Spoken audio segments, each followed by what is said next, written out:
करे।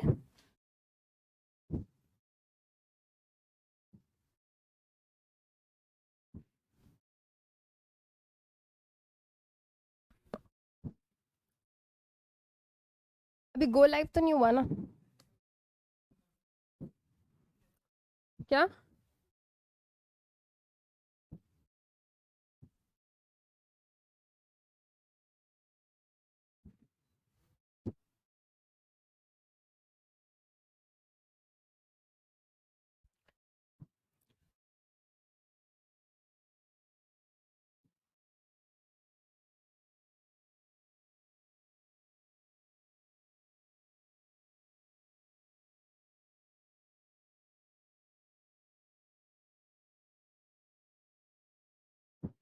हो गया स्टार्ट। हेलो एवरीवन,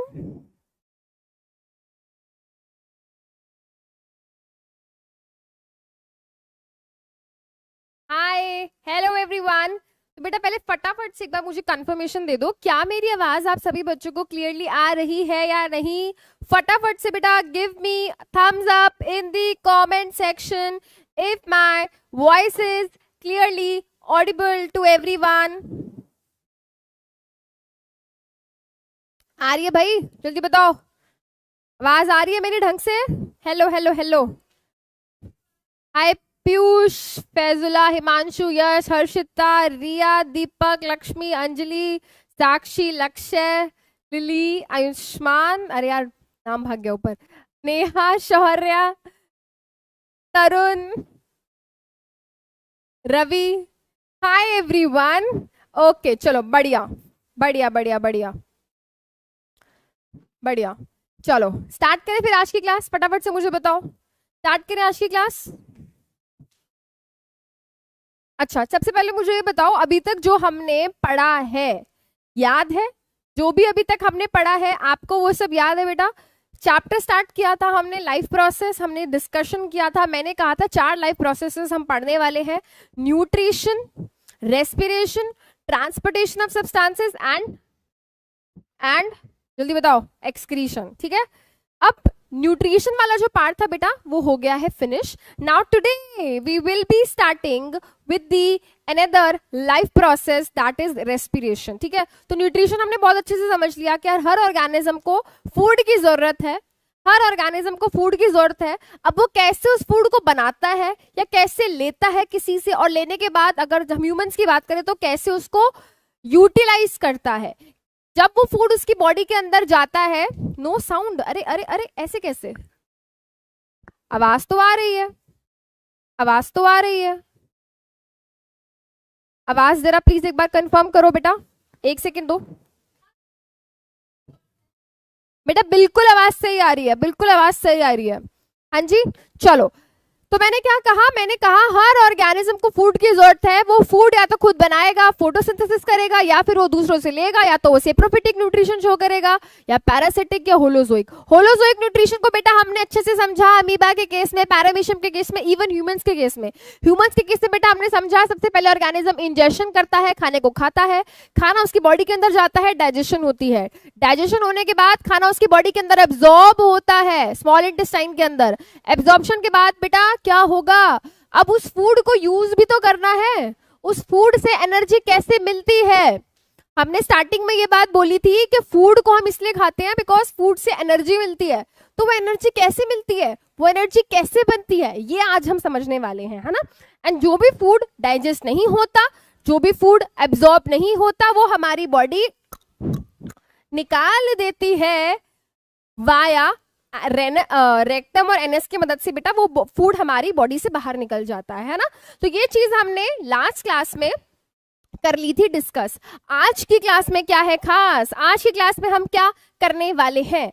आज की क्लास में बेटा हम डिस्कस करेंगे, आज की क्लास में बेटा हम डिस्कस करेंगे रेस्पिरेशन और ब्रीदिंग में क्या फर्क होता है। बहुत सारे बच्चों को ये लगता है कि रेस्पिरेशन और ब्रीदिंग सेम चीज है, ऐसा नहीं है। रेस्पिरेशन एक अलग चीज है बेटा, ब्रीदिंग एक अलग चीज है ना। दोनों चीजें एक दूसरे से क्या होती हैं?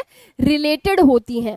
कैसे रिलेटेड हैं दोनों में, कैसे क्या रिलेशन है, ये चीज हम आज डिस्कस करेंगे। उसके अलावा बेटा then we will be going to discuss about respiration, respiration के टाइप्स समझेंगे। उसके बाद बेटा ये देखेंगे प्लांट्स के केस में एक्सचेंज ऑफ गैसेस कैसे होता है, एंड आखिरी में छोटे मोटे क्वेश्चंस हम क्या करेंगे, डिस्कस करेंगे। ठीक है, डिस्कस करेंगे। अब चलो बेटा अब स्टार्ट करेंगे, बट कैसे हम भूल सकते हैं अपने थॉट ऑफ द डे को। So today's thought of the day is push yourself because no one else is going to do it for you. Push yourself because no one else is going to do it for you. बिल्कुल सही बात है बेटा, आपको अपना काम खुद ही करना है। अपनी जीवन की नैया आपको खुद ही पार लगानी है, कोई नहीं आएगा। आपका एग्जाम लिखने कोई और नहीं आएगा, आपको ही जाना है अपना पेपर करने। आपकी प्रॉब्लम सॉल्व करने कोई और नहीं आएगा, आपको ही अपनी प्रॉब्लम्स, अपनी लाइफ की हर प्रॉब्लम को आपको खुद ही फेस करना है। खुद ही आपको क्या करना है बेटा, अपनी इस जीवन को आपको आगे बढ़ाना है, अपने आप को आगे लेकर जाना है। ठीक है, ठीक है। चलो बेटा कैमरा टिल्टेड, मैं टेढ़ी मेढ़ी दिखाई दे रही हूँ क्या तुम लोगों को? टेढ़ी मेढ़ी दिखाई दे रही हो क्या? ठीक, मैं ठीक दिखाई दे रही हूँ? ठीक है, ठीक है। चलो स्टार्ट कर रहे हैं बेटा आज का लेक्चर। जैसे कि मैंने कहा आज हम रेस्पिरेशन के बारे में बात करेंगे, तो क्या एक बार मुझे फटाफट से मुझे बताओ, तुमने इस टर्म के बारे में सुना है आज तक, ब्रीदिंग? पहले हम ना उस चीज से स्टार्ट करेंगे हमेशा जो तुमने कभी ना कभी सुनी होगी। तो सबसे पहले आप मुझे ये बताओ, जब मैं बोलती हूँ ब्रीदिंग, आपके दिमाग में क्या आता है? What do you understand and what thing comes to your mind जब मैं बोलती हूँ कि भाई सांस लो, है ना? हम बोलते हैं ना, वो आती नहीं है रील, ठंड रख बेटा ठंड रख, सांस ले ले, सांस ले ले, ठीक है, पानी पी दो, पानी पी, सांस ले, ऐसे नहीं बोलते हैं, सांस ले थोड़े, है ना? तो ऐसे बोलते हैं ना, ब्रीदिंग करो, ब्रीदिंग करो। तो what do we mean by breathing? Breathing का मतलब क्या है, कभी सोचा है? ब्रीदिंग का मतलब क्या है? यस, किसी ने आंसर दिया, इनहलेशन एक्सहेलेशन, बिल्कुल बढ़िया, बिल्कुल सही। ठीक है, और क्या आता है तुम्हारे दिमाग में? Movement of lungs, which is again correct. O2 oxygen, carbon dioxide, exchange of gases, बिल्कुल सही, बिल्कुल सही। इनहेल करना एयर को, एक्सहेल करना एयर को। कोई कह रहा है गैसेस, वो भी सही है। इनहेलेशन एक्सहेलेशन, ये भी सही है। एक्सचेंज ऑफ गैसेस, ये भी सही है, ये भी सही है। चलो इसी बात पे हम यहाँ पे 30 सेकंड का एक ब्रीदिंग सेशन रख लेते हैं। ठीक है, एंड यहाँ पे हम समझने की कोशिश करते हैं कि ब्रीदिंग क्या है। सब अपनी आंखें बंद करो, और जब मैं कहूँ इनहेल तो इनहेल करना, जब मैं कहूँ एक्सहेल तो एक्सहेल करना। इनका मतलब होता है अंदर, तो जब मैं कहूँ इनहेल तो आपको अपनी सांसें, अपनी जो सांसें आपको भरनी है, ठीक है, आपको एयर अपनी बॉडी के अंदर लेके जानी है। कैसे? By the means of your nose, मुंह से नहीं, नोज के थ्रू। ठीक है, तो इनहेल, एक्सहेल, सांस बाहर छोड़ो। अब दोबारा से इनहेल, सांस छोड़ो, एक्सहेल, इनहेल, एक्सहेल। कितना अच्छा लग रहा है ना, मेडिटेशन टाइम। अब थोड़ी देर में मैं तुम्हारी आंखें बंद कराऊंगी, तुम्हें अनुलोम विलोम एंड वो ऐसे ऐसे जो करते हैं रामदेव बाबा, वो कराने वाली हूँ नहीं, ठीक है, जोक्स अपार्ट। तो बेटा अभी हमने क्या किया, हमने इनहेल और एक्सहेल किया। अब इसका मतलब क्या है? देखो बेटा, हम हैं लिविंग ऑर्गेनिज्म, हमें बहुत सारी चीजें करनी पड़ती हैं जिंदा रहने के लिए। उसमें से एक चीज क्या है? ब्रीदिंग है। ठीक है, अब आप कहोगे मैम ब्रीदिंग तो आपने बताया ही नहीं था कि लाइफ प्रोसेस है, आपने तो कहा था रेस्पिरेशन लाइफ प्रोसेस है। अगर मैं ये कहूं कि रेस्पिरेशन करने के लिए हमें ब्रीदिंग करनी जरूरी है, तो क्या कहोगे आप? तो क्या कहोगे आप? अरे आंखें खोल लो, आंखें बंद करके अभी तक प्राणायाम कर रहे हो क्या? आंखें खोल लो, वापस आ जाओ। Good evening. ठीक है, तो अगर मैं कहूं कि भाई रेस्पिरेशन करने के लिए ब्रीदिंग करना जरूरी है हमें, तो डू यू थिंक, क्या मैं सही बोल रही हूँ? व्हाट डू यू थिंक, क्या आपको लगता है, क्या मैं सही बोल रही हूँ? रेस्पिरेशन करने के लिए ब्रीदिंग करनी जरूरी है, ऑक्सीजन लेना, बिल्कुल सही। आपने सुना है बचपन से हम बोलते हैं हाय ऑक्सीजन बहुत जरूरी है, ऑक्सीजन बहुत जरूरी है, ऑक्सीजन नहीं लेंगे तो मर जाएंगे, ऑक्सीजन नहीं लेंगे तो मर जाएंगे। तो क्या कभी सोचा आपने कि ऑक्सीजन हमारे लिए क्यों जरूरी है? ऑक्सीजन हम लेते हैं तो ऑक्सीजन ऐसा क्या करती है हमारी बॉडी के अंदर जाके जो इतनी जरूरी हो जाती है हमारे लिए। बचपन से तुमने कभी ना कभी ये बात जरूर सुनी होगी, आई रिपीट, ये बात जरूर सुनी होगी कि बोलते हैं कि भाई ऑक्सीजन हमारे लिए जिंदा रहने के लिए, हमको जिंदा रखने के लिए बहुत जरूरी है। तो कभी सोचा कि ऑक्सीजन कैसे जाती है हमारी बॉडी में? तुम कहोगे यस मैम, बिल्कुल सोचा। जब हम सांस ले रहे हैं तो एटमॉस्फेयर में ऑक्सीजन है, वो हमारी बॉडी के अंदर जाती है। अब वो हमारी बॉडी के अंदर चली जाती है, बट कभी उससे आगे सोचा, कभी उससे आगे सोचा कि यार ये ऑक्सीजन हमारी बॉडी में जाती है तो करती क्या है, क्या होता है इस ऑक्सीजन की मदद से? यस, कुछ बच्चों ने यहाँ पे आंसर दिया एनर्जी। यस, हमारी बॉडी क्या करती है बेटा, उस ऑक्सीजन की मदद से एनर्जी बनाती है, ठीक है। एंड उस एनर्जी बनाने की प्रोसेस को हम रेस्पिरेशन बोलते हैं। तो मैम ब्रीदिंग क्या है? चलो, अब बहुत सारी चीजें दिमाग में घूम रही होंगी, थोड़ा सा कंफ्यूज मैंने तुम्हें कर दिया। अब बारी है बेटा इस कंफ्यूजन को खत्म करने की, इस कंफ्यूजन को तोड़ने की। अब वन बाय वन बेटा इसमें आगे बढ़ेंगे। मैं आपको बता देती हूँ कैसे हम इस चीज को पढ़ने वाले हैं, पूरे रेस्पिरेशन को। आज बेटा हम ब्रीदिंग रेस्पिरेशन को पहले डिस्कस करेंगे, फिर रेस्पिरेशन क्या है, सेलुलर रेस्पिरेशन क्या है, उसके टाइप्स क्या है ये डिस्कस करेंगे, प्लांट्स के अंदर एक्सचेंज ऑफ गैसेस कैसे होता है ये डिस्कस करेंगे। एंड फिर नेक्स्ट क्लास में बेटा ह्यूमन रेस्पिरेटरी सिस्टम में इनहलेशन एक्सहेलेशन, ठीक है, सांस बॉडी में जाती है तो पहले कहाँ जाती है, हमारा विंड पाइप क्या बोलते हैं, विंड पाइप से एल्वियोलाई क्या है, ब्रोंकाई क्या है, ब्रोंक्यूल्स क्या है, इन सब चीजों को नेक्स्ट क्लास में लेंगे। आज बेसिक डिस्कशन करेंगे। तो भाई जब मैंने तुमसे पूछा ब्रीदिंग क्या है, तो breathing can simply be defined as exchange of gases. Breathing can simply be defined as exchange of gases, ठीक है। गैसेस को एक्सचेंज करना, गैसेस एक्सचेंज मतलब what do we mean by gases? तो बेटा अगर हम बात करें हमारे एनवायरनमेंट में कितनी सारी गैसेस हैं, हमारे एनवायरनमेंट में या हमारे एटमॉस्फेयर की अगर हम बात करें, अगर हम अपने एटमॉस्फेयर की बात करें तो उसमें तो भाई बहुत सारी गैसेस है। उसमें ऑक्सीजन है, ऑक्सीजन से पहले भी भाई एक बहुत इंपॉर्टेंट गैस है, क्या नाम है जल्दी बताओ, बहुत ज्यादा मात्रा में हमारी एनवायरनमेंट के अंदर, हमारे एटमॉस्फेयर के अंदर प्रेजेंट है, नाइट्रोजन। और क्या है भाई हमारे एटमॉस्फेयर में? ऑक्सीजन। और क्या है हमारे एटमॉस्फेयर में? Carbon dioxide, carbon dioxide. और भी कुछ है क्या? और भी कुछ है क्या? बिल्कुल है। और हाइड्रोजन। और भी कुछ है क्या?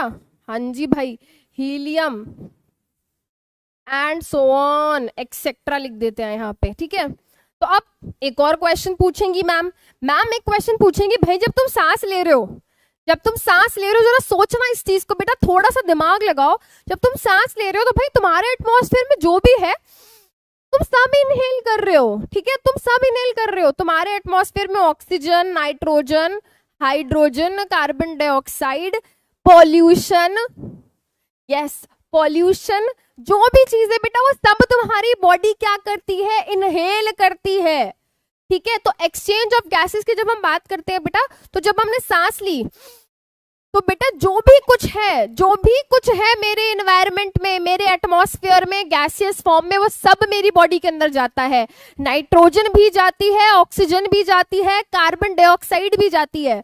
तो जो हम बोलते हैं ना कि ऑक्सीजन को अंदर लेना और कार्बन डाइऑक्साइड को बाहर छोड़ना ये ब्रीदिंग है, तो ये गलत डेफिनेशन है। दिस डेफिनेशन इज रॉन्ग, क्योंकि जब हम सांस ले रहे हैं, जब हम इनहेल कर रहे हैं, तो भाई सारी चीजें अंदर जा रही हैं, ऑक्सीजन नहीं, सारी गैसेस हमारी बॉडी के अंदर जा रही हैं। जो भी गैस हमारे एटमॉस्फेयर में प्रेजेंट है सब हमारी बॉडी के अंदर जा रही है, सही है। तो बेटा इनहेलेशन, तो जब हम इनहेल करते हैं तो ऑक्सीजन के साथ साथ सारी गैसेस अंदर जाती हैं, और जब हम एक्सहेल करते हैं तो फालतू की चीजें जो हमारी बॉडी के अंदर गई थी, देखो नाइट्रोजन हमारी बॉडी के अंदर जैसे जाती है वैसे ही बाहर आ जाती है, हमारी बॉडी नहीं रखती उसको, है ना। उसके अलावा जो भी फालतू की चीजें मेरी बॉडी को जो जरूरत नहीं है, जो मेरी बॉडी को जरूरत नहीं है, वो मेरी बॉडी बाहर भेज देती है, ठीक है। मेरी बॉडी सिर्फ वही रखती है जो उसके लिए काम की चीज है, ठीक है। तो बेसिकली हम ये बोल सकते हैं, breathing can be defined as taking of air in and giving air out of the body. बिल्कुल सिंपल डेफिनेशन, बिल्कुल simple definition. Taking of air in and giving air outside the body is known as breathing. क्या बोला मैंने?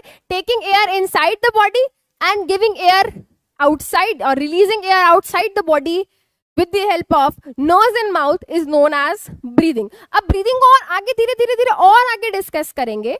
ठीक है, तो यहाँ पे हम बोल सकते हैं एयर का अंदर जाना और एयर का बाहर आना. ठीक है, इसको हम बोल देते हैं ब्रीदिंग. अब ब्रीदिंग में क्या है बेटा? ब्रीदिंग में दो मेजर चीजें होती हैं. ब्रीदिंग में दो मेजर प्रोसेसेस होती हैं.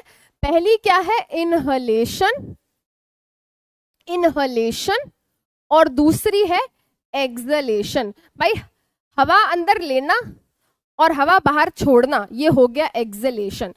ठीक है, ये हो गया एक्सलेशन. अब अगर मैं ब्रीदिंग की बात करूं तो ब्रीदिंग क्या है? ब्रीदिंग एक तरीके की फिजिकल प्रोसेस है.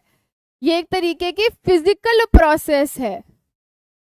ठीक है, फिजिकल प्रोसेस है. फिजिकल केमिकल प्रोसेसेस का मतलब आप समझते हो, है ना? तो ब्रीदिंग बेसिकली क्या है? बॉडी में हम एयर अंदर लेते हैं, एयर में एटमॉस्फेयर में जो भी होता है सब बॉडी में जाता है. बॉडी के अंदर जाती है बेटा ये नोज के अंदर, नोज के थ्रू विंड पाइप के अंदर, विंड पाइप से बेटा हमारे लंग्स के अंदर, लंग्स में बेटा पहुंचने पे हमारे क्या होते हैं? ब्लड वेसल्स होते हैं. ब्लड वेसल्स के अंदर बेटा ऑक्सीजन जो होती है वो अंदर चली जाती है. एंड ब्लड में से कुछ फालतू की चीजें जो निकलती हैं जैसे कि कार्बन डाइऑक्साइड, वो वापस इसके अंदर डाल दी जाती है. एंड वो कार्बन डाइऑक्साइड बेटा एंड उसके अलावा बाकी सारी गैसेस एक्सेल आउट हो जाती हैं बॉडी से. ठीक है, तो भाई ये पूरी प्रोसेस आगे डिटेल में पढ़ने वाले हैं, हम पूरी डिटेल में पढ़ने वाले हैं. ठीक है, अब सोचने वाली बात यह है, मैंने एक क्वेश्चन पूछा था, हम ब्रीदिंग क्यों करते हैं? बिकॉज जब हम ब्रीद करते हैं तो हमारी बॉडी में एक बहुत इंपॉर्टेंट गैस जाती है जिसको हम बोलते हैं oxygen. Why do we breathe?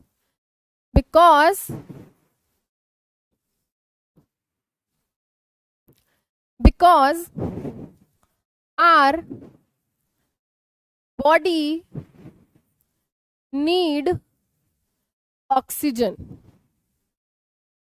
from atmosphere. भाई क्योंकि हमारी बॉडी को ऑक्सीजन चाहिए बाहर एटमॉस्फेयर से, इसलिए हम क्या करते हैं? ब्रीद करते हैं. अब एटमॉस्फेयर से ऑक्सीजन क्यों चाहिए? टू ब्रेक डाउन the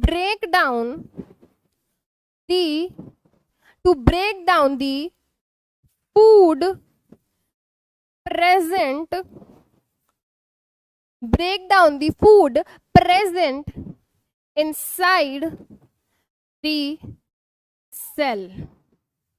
ध्यान से पढ़ो जरा इसको, एक बार इसको ध्यान से पढ़ो. हम ब्रीद क्यों कर रहे हैं? ब्रीद इसलिए कर रहे हैं बिकॉज ऑक्सीजन जब हम इनहेल करेंगे तो हमारी बॉडी में ऑक्सीजन आएगी, और जब हमारी बॉडी में ऑक्सीजन जाएगी तो ये ऑक्सीजन हमारे सेल के अंदर एंटर करेगी, और जब सेल के अंदर ये ऑक्सीजन एंटर करेगी तो हमारे सेल के अंदर जो भी फूड प्रेजेंट है, ये फूड कहाँ से आया? After digestion. ठीक है, कौन सा फूड है ये? Digested food. ये डाइजेस्टेड फूड हमारे सेल के अंदर पहुंच चुका है.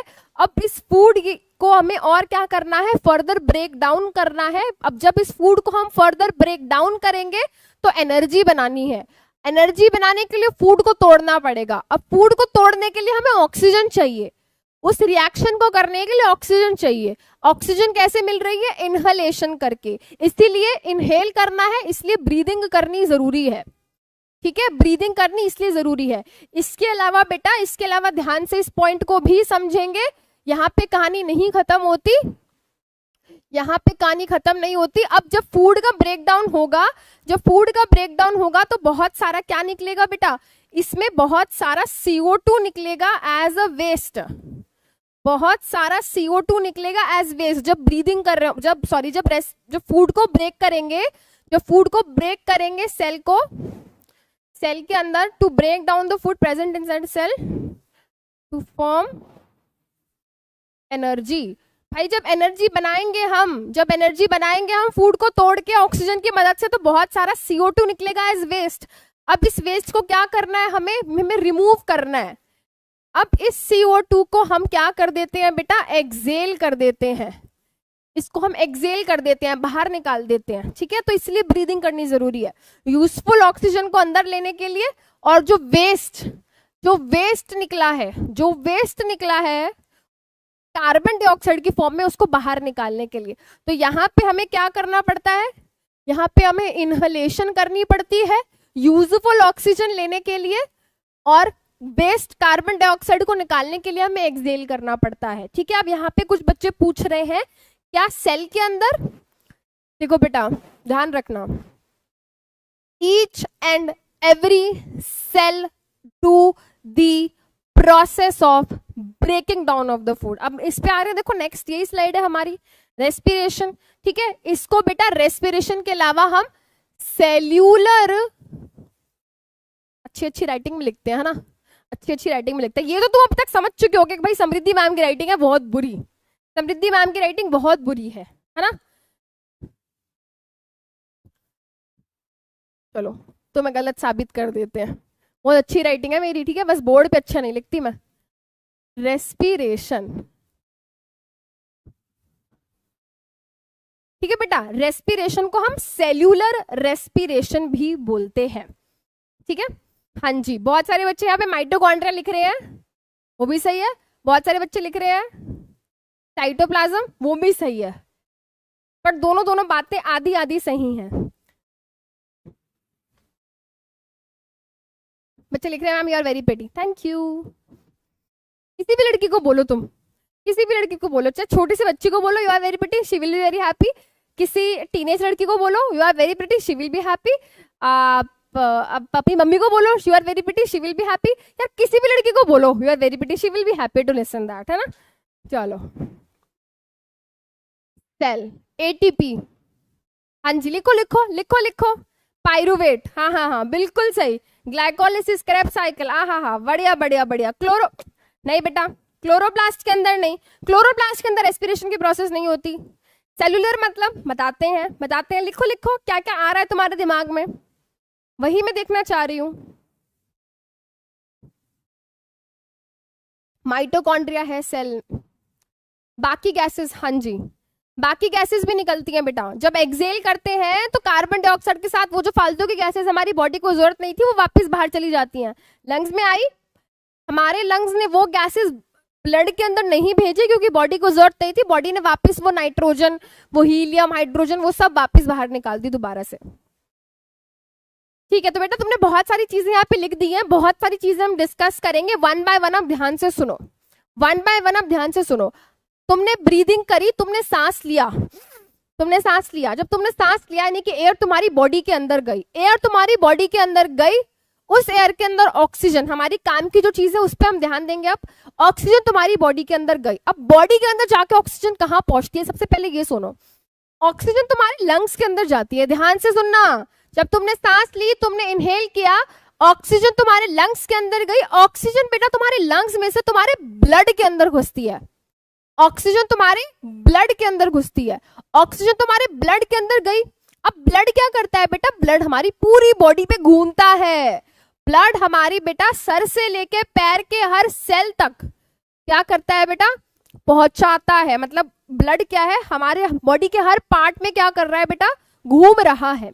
अब ब्लड के अंदर बेटा ये जो ऑक्सीजन होती है ये हमारे सेल्स के पास पहुंचा दी जाती है, ब्लड के अंदर ये जो ऑक्सीजन आई है ये हमारे सेल्स के अंदर पहुंचा दी जाती है, ठीक है। अब देखो क्या माहौल है सेल के अंदर, सेल के अंदर माहौल क्या है बेटा, सबसे पहले ये याद करो, लास्ट क्लास में चीज समझी थी, खाना खा लिया, खाना डाइजेस्ट कर लिया, स्मॉल इंटेस्टाइन ने क्या करा बेटा, फूड को एब्जॉर्ब करा, फूड बेटा एब्जॉर्ब होके कहाँ एंटर कर चुका था, देखो यहाँ मैंने लिखा स्मॉल इंटेस्टाइन, स्मॉल इंटेस्टाइन के अंदर क्या थे बेटा, विलाय थे, विलाय से बेटा फूड एब्जॉर्ब होके कहाँ एंटर किया था, ब्लड के अंदर एंटर किया था, और ब्लड ने बेटा ये सारा खाना हमारे हर सेल तक पहुंचा दिया, ब्लड ने ये सारा खाना हमारे ब्लड के हर सेल तक पहुंचा दिया। तो यानी कि सेल के अंदर अब क्या है बेटा, सेल के अंदर ये ग्लूकोज प्रेजेंट है, क्या ये बात समझ आई। सबसे पहले मुझे बताओ हमारे सेल के अंदर ग्लूकोज कैसे पहुंचा, ये बात समझ आई, फटाफट से मुझे बताओ। स्मॉल इंटेस्टाइन के अंदर खाना एब्जॉर्ब हुआ, स्मॉल इंटेस्टाइन में विलाई की मदद से ब्लड के अंदर खाने को डाला गया, खाने को हमारे हर सेल तक पहुंचाया ब्लड ने, यानी कि हमारे सेल के हर सेल के अंदर ग्लूकोज पहुंच चुका है। ये बात समझ आई कि नहीं आई? जल्दी बताओ। Blood is a good boy, yes blood is a good boy. जल्दी बताओ। बिल्कुल, वेरी गुड। तो हमारे सेल के अंदर क्या है? ग्लूकोज है। उसके अलावा बेटा हमने सांस लिया था, ठीक है, तो ब्रीदिंग सिस्टम से ऑक्सीजन पहुंच चुका है, अब हमारे सेल के अंदर एक रिएक्शन होगा, एक बायोकेमिकल एक रिएक्शन होगा, एक केमिकल लोचा होगा, ये ऑक्सीजन इस ग्लूकोज को और तोड़ेगा। C6H12O6 याद है? C6H12O6 यही बोलते हैं ना इसको। इस C6H12O6 को और फर्दर तोड़ा जाएगा ऑक्सीजन की मदद से। इस ग्लूकोज को बेटा ऑक्सीजन की मदद से और तोड़ा जाएगा। एंड इसको तोड़ने पे क्या होगा बेटा? इसको तोड़ने पे एक बहुत ही काम की चीज बनेगी जिसको हम बोलते हैं एनर्जी, जिसको हम बोलते हैं क्या है? एनर्जी। एनर्जी बनेगी। बट एनर्जी बनने के साथ साथ दो वेस्ट प्रोडक्ट भी निकलेंगे, उन वेस्ट प्रोडक्ट का नाम क्या है बेटा? उस वेस्ट प्रोडक्ट का पहला नाम है कार्बन डाइऑक्साइड, जो कि हम क्या करते हैं बेटा? एक्सेल कर देते हैं। उसके अलावा बेटा इस रिएक्शन में, इस एनर्जी बनाने के इस रिएक्शन के दौरान वाटर भी निकलता है। इस रिएक्शन में बेटा H2O वाटर भी निकलता है, ठीक है। तो एनर्जी काम की चीज, दो हमारे लिए वेस्ट चीज। अब ये जो कार्बन डाइऑक्साइड बना है ये एक्सेल आउट कर दिया जाएगा, यानी कि जब हम ब्रीदिंग कर रहे हैं, सांस ले रहे हैं और जब सांस छोड़ रहे हैं, तो हमारी सेल के अंदर जो रेस्पिरेशन का रिएक्शन हुआ है, इसके दौरान जो कार्बन डाइऑक्साइड बनी है उसको बाहर छोड़ दिया जाएगा, उसको हम बाहर रिलीज कर देंगे। उसके अलावा जो वाटर है बेटा उसको भी हम बाहर रिलीज कर देते हैं। कभी तुमने सुना है ना कि भाई देखो, जरा देखो, अपनी नाक के पास अपनी उंगली लेकर आओ, ठीक है, और ना सांस छोड़ो, अपनी नोज के पास अपनी फिंगर को लेकर आओ और अपनी सांस छोड़ो, एंड यू विल फील कि यहाँ पे बहुत ही गर्म हवा निकल रही है, तो ये वाटर वेपर है बेटा, ये वाटर वेपर है। बिल्कुल, exothermic reaction, very good, energy निकल रही है जिसमें, एक्सोथर्मिक रिएक्शन।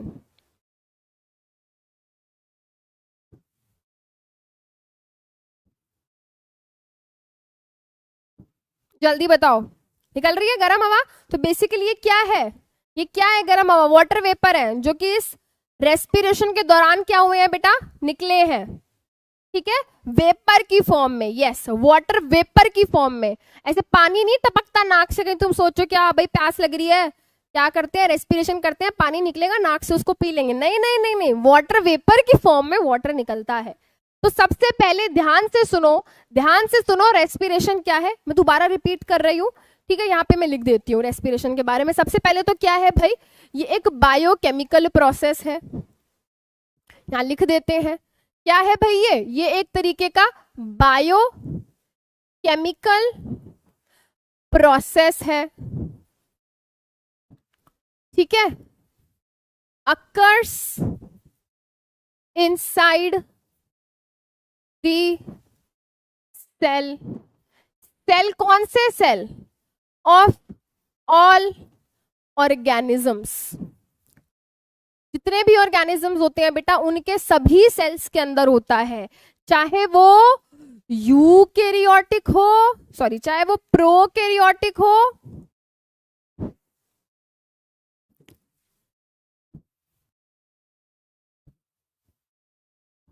चाहे वो यूकैरियोटिक हो, भाई वो कोई भी हो, चाहे प्रोकैरियोटिक हो जिसमें सारे बैक्टीरिया आ गए, चाहे वो यूकैरियोटिक हो जिसमें फंगस आ गया, एल्गी आ गया, प्लांट आ गया, एनिमल आ गया। यार सब ऑर्गेनिजम्स रिस्पायर कर रहे हैं। सबके सेल के अंदर फूड को तोड़ के एनर्जी बनाने की प्रोसेस चल रही है, ठीक है, ये बात आई समझ?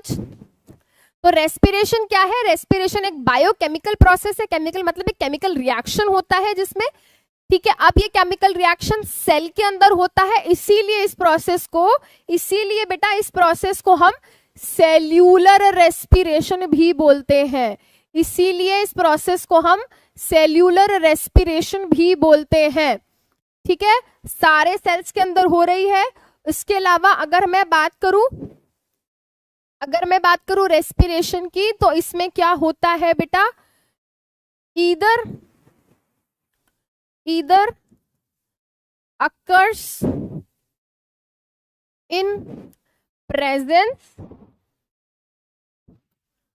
or absence of oxygen। या तो ये रेस्पिरेशन की प्रोसेस ऑक्सीजन की प्रेजेंस में होती है, या फिर ऑक्सीजन के एब्सेंस में होती है। यहाँ पे कुछ बच्चे माइटोकॉन्ड्रिया लिख रहे हैं बेटा। रेस्पिरेशन एक मल्टी स्टेप प्रोसेस होती है, ठीक है। It is a multi step process. ये एक झटके में glucose, carbon dioxide, water energy के अंदर कन्वर्ट नहीं होता। ये मल्टी स्टेप प्रोसेस है, बहुत सारे स्टेप्स होते हैं बीच में। पहले ग्लूकोज पाइरूवेट में कन्वर्ट होता है, पाइरूवेट बाद में जाके कार्बन डाइऑक्साइड वाटर में कन्वर्ट होता है, एनर्जी बनती है, फिर उस एनर्जी से बाद में एटीपी बनती है, ठीक है। So respiration is a biochemical process which occurs in all the cell of organism. It either occurs in the presence or absence of oxygen and it is a multi-step process. ठीक है। अब ये मैंने जैसे कहा कि कुछ ऑर्गेनिजम्स में क्या होता है बेटा, या तो ये फूड का ब्रेकडाउन प्रेजेंस में होता है, ऑक्सीजन के एब्सेंस में होता है। इसी के बेसिस पे बेटा क्या है, अच्छा ये समझ लो बेटा, हमने जो अभी तक डिस्कस किया उसका चार्ट है ये, जो अभी तक हमने डिस्कस किया। तो अब यहाँ पे हुआ क्या, फटाफट से देखो बेटा इसको, फिर आगे बढ़ते हैं। तो ये खाना क्या है बेटा, हमने ईट किया, ठीक है, ईट किया बेटा। ईट करने पे ये खाना ग्लूकोज हमारे सेल के अंदर गया। सेल के अंदर क्या हुआ बेटा, ब्रीदिंग करी, तो ये ऑक्सीजन हमारी बॉडी के अंदर गई। ऑक्सीजन बेटा हमारे सेल के अंदर पहुंची, ठीक है। सेल के अंदर रेस्पिरेशन, सेल्यूलर रेस्पिरेशन हुआ। अब जब ये सेल्यूलर रेस्पिरेशन हुआ तो इसमें वाटर एंड CO2 बना। अब ये हमारे लंग्स के through water vapour and carbon dioxide बाहर निकाल दिया गया। ये बात आई समझ, ठीक है। आगे चलते हैं, चलो अब ठीक है। काम की बात पे आ जाते हैं। मैंने कहा रेस्पिरेशन दो तरीके से हो सकती है, either in the presence of oxygen, either in the absence of oxygen. तो अगर मेरी रेस्पिरेशन की प्रोसेस ऑक्सीजन की प्रेजेंस में हो रही है तो इस तरीके की रेस्पिरेशन को मैं बोलती हूँ एरोबिक रेस्पिरेशन, ठीक है। इस तरीके की रेस्पिरेशन को मैं बोलती हूं एरोबिक रेस्पिरेशन, ठीक है। Occurs in presence of oxygen. ऐसी रेस्पिरेशन जो ऑक्सीजन की प्रेजेंस में हो, एरोबिक रेस्पिरेशन, और ऐसी रेस्पिरेशन जो ऑक्सीजन की एब्सेंस में हो, उसको हम बोलते हैं बेटा एनएरोबिक रेस्पिरेशन, ठीक है। ये क्या हो गया, इन दी occurs in the absence of oxygen, ठीक है। अब तुमने alcoholic fermentation, lactic acid fermentation ये सुना होगा। इनको एक एक करके क्या करते हैं यहाँ पे डिस्कस करते हैं, ठीक है। अब तुम्हारी बुक के अंदर क्या है बेटा, रेस्पिरेशन की जहां बात हो रही है वहां पे ना ये इस तरीके का फ्लो चार्ट दिया हुआ है। यहाँ पे तुम्हें जहां पे मैं इस तरीके की टैग्स लगा के दूंगी इंपॉर्टेंट, तो बेटा ये वो क्वेश्चंस हैं जो 90% चांसेस हैं तुम्हारे पेपर में आने के। आप प्रीवियस ईयर के क्वेश्चंस उठा के देखो बेटा, रेस्पिरेशन में से, इस फ्लो चार्ट में से, या तो ये फ्लो चार्ट ऐसे कैसे बनाने के लिए दे दिया, या इस फ्लो चार्ट में से कुछ रिएक्शंस बना के उनमें से कुछ क्वेश्चंस पुट अप कर लिए। मतलब कुल मिला के बात ये है कि क्या है, इस तरीके, इस फ्लो चार्ट से, इस डायग्राम से क्वेश्चन पूछे जाते हैं, ठीक है। अब यहाँ पे क्या करते हैं, एक एक करके इनको डिस्कस करते हैं। अब देखो यहाँ पे क्या है, यहाँ पे थोड़ा कंफ्यूजन हो जाती है बच्चों को। बच्चे कंफ्यूज हो जाते हैं, उनको लगता है कि ये सारी चीजें हमारे अंदर हो रही हैं या ये सारी चीजें हर ऑर्गेनिज्म के अंदर हो रही है। ऐसा नहीं है। एनसीईआरटी ने यहाँ पे ये समझाने की कोशिश करी है कि हम सब लिविंग ऑर्गेनिजम्स हैं, हम सब लिविंग ऑर्गेनिजम्स के अंदर रेस्पिरेशन की प्रोसेस हो रही है, बट रेस्पिरेशन प्रोसेस जो हो रही है वो अलग तरीके से हो रही है। देयर आर वेरियस पाथवेज, ठीक है ना। वेरियस का क्या मतलब है भाई, वैरी करेगा। हमारे अंदर हो सकता है ये वाली प्रोसेस हो रही हो, ठीक है। फंजाई जैसे कि ईस्ट हो गया, उसके अंदर हो सकता है ये वाली प्रोसेस हो रही हो सकता है हमारे अंदर ही जब ऑक्सीजन की कमी हो जाए तो ये वाली प्रोसेस हो रही हो। तो वो बेसिकली समझाने की कोशिश कर रहा है कि भाई दिस कैन वैरी, अलग अलग पाथवे हैं।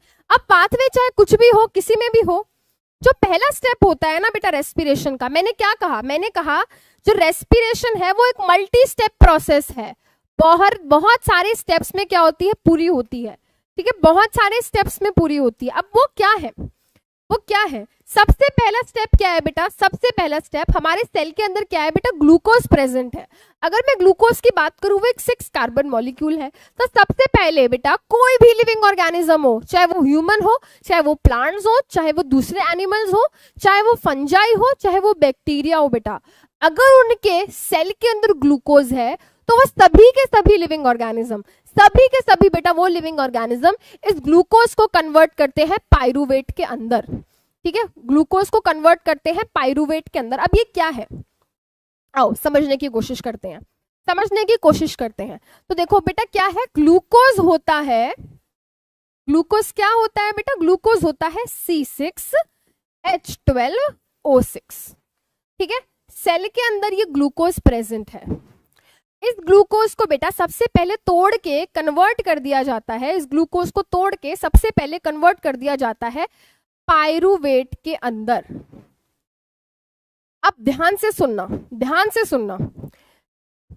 एक ग्लूकोज के मॉलिक्यूल के अंदर, ठीक है, एक ग्लूकोज मॉलिक्यूल के अंदर बेटा 6 कार्बन होते हैं, ठीक है। तो एक ग्लूकोज के मॉलिक्यूल को तोड़ के बेटा 2 मॉलिक्यूल्स ऑफ पाइरूवेट के अंदर कन्वर्ट कर दिया जाता है, 2 मॉलिक्यूल्स ऑफ पाइरूवेट। अब 2 मॉलिक्यूल्स ऑफ पाइरूवेट का क्या मतलब है, देखो बेटा ग्लूकोज क्या है, C6H12O6, पाइरूवेट पता है क्या होता है, C3O4H3,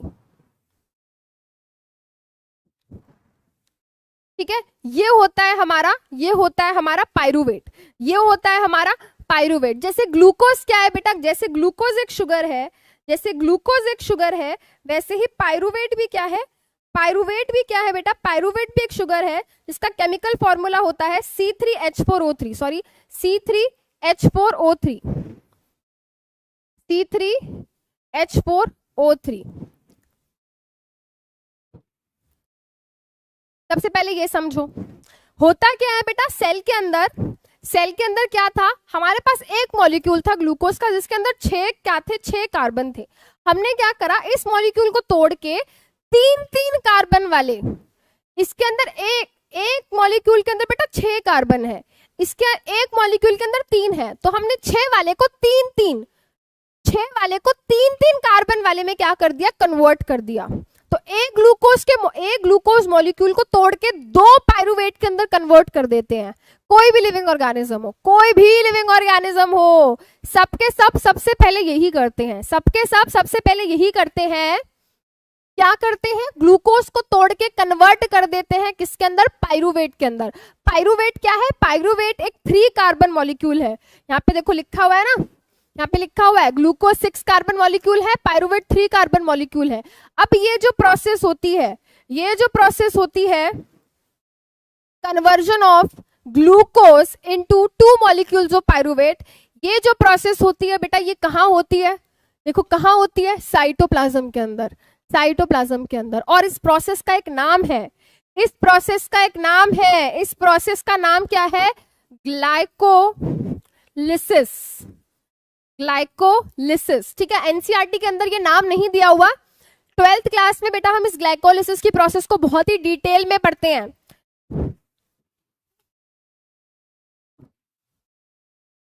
क्या हुआ बेटा, H6 क्यों होगा, this will be C3 H4O3 C3 H4O3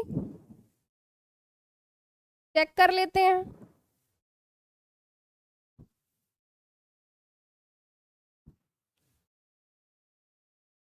C3H4O3 बेटा यही होगा, C3H4O3, this will be the formula of pyruvate. क्या हो गया बेटा? बेटा यही होगा formula, this will be the formula. ठीक है, सो ग्लाइकोलिसिस क्या है? अगर कोई पूछता है कि ग्लाइकोलिसिस क्या है, glycolysis is the conversion of glucose into pyruvate. Pyruvate जब बनता है बेटा, इसके साथ साथ क्या होता है, इसके साथ साथ भी कुछ एनर्जी बनती है, इसके साथ साथ भी कुछ एनर्जी बनती है। अब इसी प्रोसेस का नाम क्या है? ग्लाइकोलिसिस। ग्लाइकोलिसिस की प्रोसेस कहाँ होती है? साइटोप्लाज्म में होती है। अगर मैं इस रिएक्शन की बात करूं बेटा, ये सभी लिविंग ऑर्गेनिजम्स के अंदर होता है, plant, animal, human beings, fungi, algae, protista, bacteria, सबके अंदर। और सबसे इंपॉर्टेंट पॉइंट यहाँ पे ये है, this is independent of oxygen. Now what do I mean by independent of oxygen? Independent of oxygen का मतलब ये है कि भाई सेल के पास चाहे ऑक्सीजन हो या ना हो, सेल के पास चाहे ऑक्सीजन हो या ना हो, ये प्रोसेस होगी, सेल को फर्क नहीं पड़ता, सेल को फर्क नहीं पड़ता। तो यहां पे हम चीज लिख लेते हैं, it occurs both in presence और एब्सेंस ऑफ ऑक्सीजन। ध्यान देंगे बेटा, हमारे सेल के अंदर चाहे ऑक्सीजन हो या ना हो, पर सेल ग्लूकोज को कन्वर्ट कर देता है, ग्लूकोज को कन्वर्ट कर देता है पायरुवेट के अंदर। So this is independent of oxygen. आई बात समझ में? चलो अब आगे चलते हैं। अब सबसे पहले हम क्या करते हैं, हमने पायरुवेट बना दिया। सभी लिविंग ऑर्गेनिजम्स के सेल के अंदर अब पायरुवेट बनाओ पड़ा है, चाहे हमारा सेल हो, चाहे प्लांट सेल हो, चाहे फंजाई का सेल हो, चाहे बैक्टीरिया के सेल हो, सबके सेल के अंदर ये पायरुवेट बना पड़ा है। अब पायरुवेट से भाई मुझे क्या करना है? मुझे एनर्जी बनानी है, पायरुवेट से मुझे एनर्जी बनानी है। अब पायरुवेट से एनर्जी कैसे बनेगी, कौन सा रिएक्शन होगा, ये डिपेंड करता है किसके ऊपर? ये डिपेंड करता है हमारे ऑक्सीजन की प्रेजेंस या एब्सेंस के ऊपर। सेल कह रहा है कि भाई अभी तक तो देखो मैंने काम चला लिया, अभी तक तो मैंने कर दिया, पायरुवेट में कन्वर्जन कर दिया, बट अब पायरुवेट किसके अंदर कन्वर्ट होगा, ये डिपेंड करता है। बेटा ये क्या कंफ्यूजन चल रहा है, जल्दी से मुझे बता दो, ये कमेंट सेक्शन के अंदर ये H6 क्या कंफ्यूजन चल रहा है? बेटा जो मैंने वहां पे फॉर्मूला लिखा है दैट इज करेक्ट।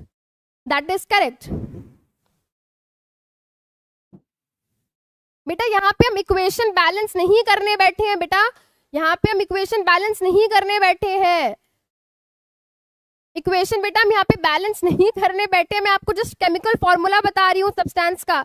यहाँ पे और भी चीजें बनती हैं साथ साथ में, ये सिर्फ एक केमिकल रिएक्शन नहीं है, ग्लाइकोलिसिस एक झटके में नहीं होता है बेटा, ये रिएक्शन 10 स्टेप्स में होता है। क्लास 11th की बुक खोल के देखो, ये 10 स्टेप्स लग जाते हैं बेटा।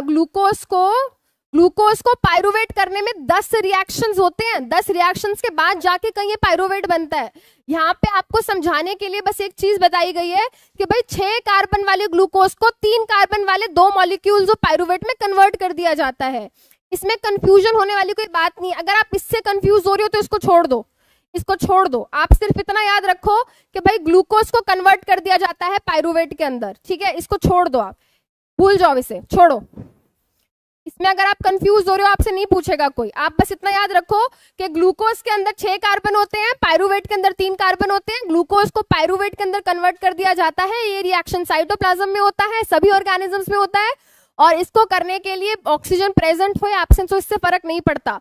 और इसके साथ साथ क्या होती है बेटा, एनर्जी भी बनती है, ठीक है।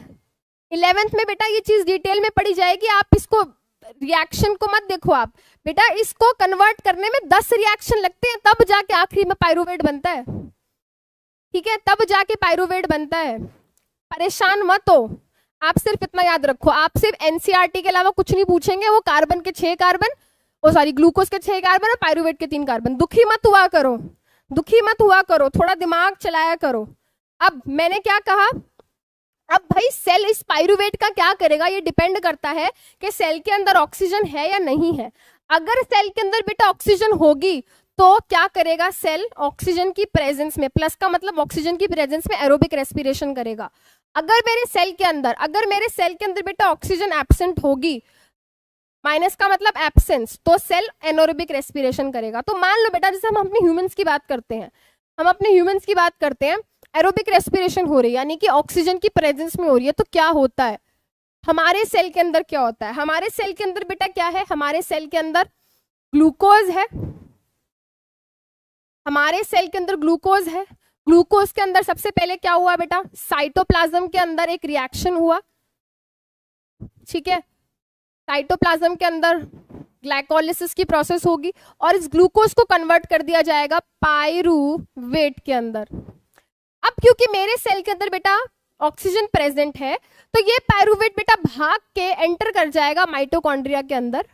माइटोकॉन्ड्रिया के अंदर बेटा ये एंटर कर जाएगा और माइटोकॉन्ड्रिया के अंदर जब ये एंटर करेगा तो वहां पे कुछ ऐसे एंजाइम्स होंगे, याद करो जैसे पेप्सिन, ट्रिप्सिन, ये सब एंजाइम्स थे जो उसको क्या करते थे बेटा, फूड को तोड़ते थे। वैसे ही हमारे सेल के अंदर माइटोकॉन्ड्रिया के अंदर ऐसे कुछ एंजाइम्स होंगे जो इस पाइरूवेट को आगे और ज्यादा तोड़ेंगे, एंड जब उसको तोड़ेंगे बेटा तो क्या बनेगा, तो बनेगा बेटा, तो बनेगी कार्बन डाइऑक्साइड, तो बनेगी कार्बन डाइऑक्साइड। कार्बन डाइऑक्साइड के अलावा बेटा बनेगा वाटर, एंड वाटर के अलावा बेटा क्या बनेगी, एनर्जी। वाटर के अलावा बेटा बनेगी एनर्जी। ये बात समझ आई। तो जो बच्चे ये बोल रहे थे कि रेस्पिरेशन की प्रोसेस माइटोकॉन्ड्रिया में होती है, जो प्रोसेस माइटोकॉन्ड्रिया में आप बोल रहे थे बेटा, वो प्रोसेस पूरी की पूरी माइटोकॉन्ड्रिया के अंदर नहीं होती। जो पहला स्टेप है वो साइटोप्लाज्म के अंदर होता है। साइटोप्लाज्म के अंदर जब पाइरूवेट बनता है तो सबसे पहले पाइरूवेट देखता है, जैसे तुम मान लो तुम बाथरूम में हो, ठीक है, अब तुम बाथरूम से नहा रहे हो, तुमने देखा कि शिट यार टाल तो बाहर ही रह गया। अब तुम क्या करते हो, ऐसे धीरे धीरे धीरे ऐसे बाथरूम का गेट खोलते हो और देखते हो कोई है तो नहीं बाहर, कोई है तो नहीं बाहर, और फिर उसके हिसाब से तुम बाहर निकलते हो, है ना, उसके हिसाब से बाहर निकलते हो। It a very same way pyruvate बन गया साइटोप्लाज्म में। अब पाइरूवेट बैठ के ना से देखता है, अच्छा जी ऑक्सीजन है, ऑक्सीजन नहीं है, तो उसने देखा कि अच्छा जी ऑक्सीजन है, तो फटाफट से ऑक्सीजन की प्रेजेंस में जब वो क्या करता है, फटाफट से माइटोकॉन्ड्रिया के अंदर भाग जाता है। एंड माइटोकॉन्ड्रिया के अंदर जब वो भाग जाता है तो माइटोकॉन्ड्रिया के अंदर बेटा कुछ एंजाइम्स प्रेजेंट होते हैं, वो इस पाइरूवेट को तोड़ के कार्बन डाइऑक्साइड, वाटर और एनर्जी में कन्वर्ट कर देते हैं। इतनी बात आई समझ, इतनी बात आई समझ, ठीक है। तो पाइरूवेट बड़ा चालाक है, वो देखता है ऑक्सीजन है या नहीं है, क्योंकि उसकी किस्मत ऑक्सीजन के ऊपर डिपेंड करती है। अगर ऑक्सीजन होगी तो बेटा वो कार्बन डाइऑक्साइड, वाटर, एनर्जी में कन्वर्ट हो जाएगा, अगर नहीं होगी तो क्या होगा, अगर नहीं होगी तो क्या होगा, अब यही तो हमें डिस्कस करना है। नेक्स्ट स्लाइड पे आ जाते हैं भाई। अगर मेरे सेल के अंदर, ठीक है, अगर सेल के अंदर ऑक्सीजन नहीं है तो क्या होगा, तो यहाँ पे बेटा हम पहले बात करेंगे एल्कोहलिक फर्मेंटेशन की। एल्कोहलिक फर्मेंटेशन बेटा ये ह्यूमंस के अंदर नहीं, ईस्ट के अंदर होती है, ईस्ट के अंदर होती है। और अगर मैं ईस्ट की बात करूं तो ईस्ट क्या है बेटा, मैं पहले भी बता चुकी हूं, ईस्ट एक तरीके का यूनिसेल्यूलर फंजाई है। ये एक तरीके का सिंगल सेल फंजाई होता है जिसको बहुत सारी चीजें बनाने के लिए यूज करते हैं, जैसे कि बियर बनाने के लिए, आहा, ठीक है, वाइन बनाने के लिए, ओहो हो, ब्रेड बनाने के लिए, वाह वाह वाह वाह वाह, क्या क्या क्या कमाल की चीज है ईस्ट, है ना। तो चलो तुम्हें आज दारू बनाना सिखाते हैं, तुम्हें आज दारू पार्टी कराते हैं, तुम्हें आज तुम्हें इथेनॉल बनाना सिखाते हैं। आज तुम्हें बताया, चलो तुम्हें आज मैं ये बताती हूँ कि फैक्ट्रीज के अंदर, वो डिस्टिलरीज के अंदर बियर कैसे बनाते हैं। चलो आज समझते हैं। तो पहले तुम्हें एक रिएक्शन बताऊंगी मैं, ठीक है, उस रिएक्शन के बाद फिर आई विल टेल यू कि भाई कैसे फैक्ट्रीज के अंदर बियर बनाई जाती है, ठीक है। आओ समझते हैं। तो भाई मैंने क्या कहा था, मैंने कहा था कोई भी ऑर्गेनिज्म हो, सभी ऑर्गेनिज्म क्या करते हैं, सबसे पहले कॉमन चीज, सारे ऑर्गेनिज्म सबसे पहले कॉमन चीज, एक कॉमन रिएक्शन शो करते हैं कि भाई सभी ऑर्गेनिज्म के अंदर ग्लूकोज सबसे पहले वो कन्वर्ट कर लेते हैं, किसके अंदर, ग्लूकोज को बेटा वो कन्वर्ट कर लेते हैं पाइरूवेट के अंदर। ये चीज तो हमने डिस्कस कर ली है। कोई भी ऑर्गेनिज्म हो, बैक्टीरिया से लेके एनिमल तक, फंजाई से लेके एल्गी तक, कोई भी ऑर्गेनिज्म हो वो अपने ग्लूकोज को पायरूवेट के अंदर कन्वर्ट करता है, और ये रिएक्शन कहाँ होता है बेटा? ये रिएक्शन होता है साइटोप्लाज्म के अंदर।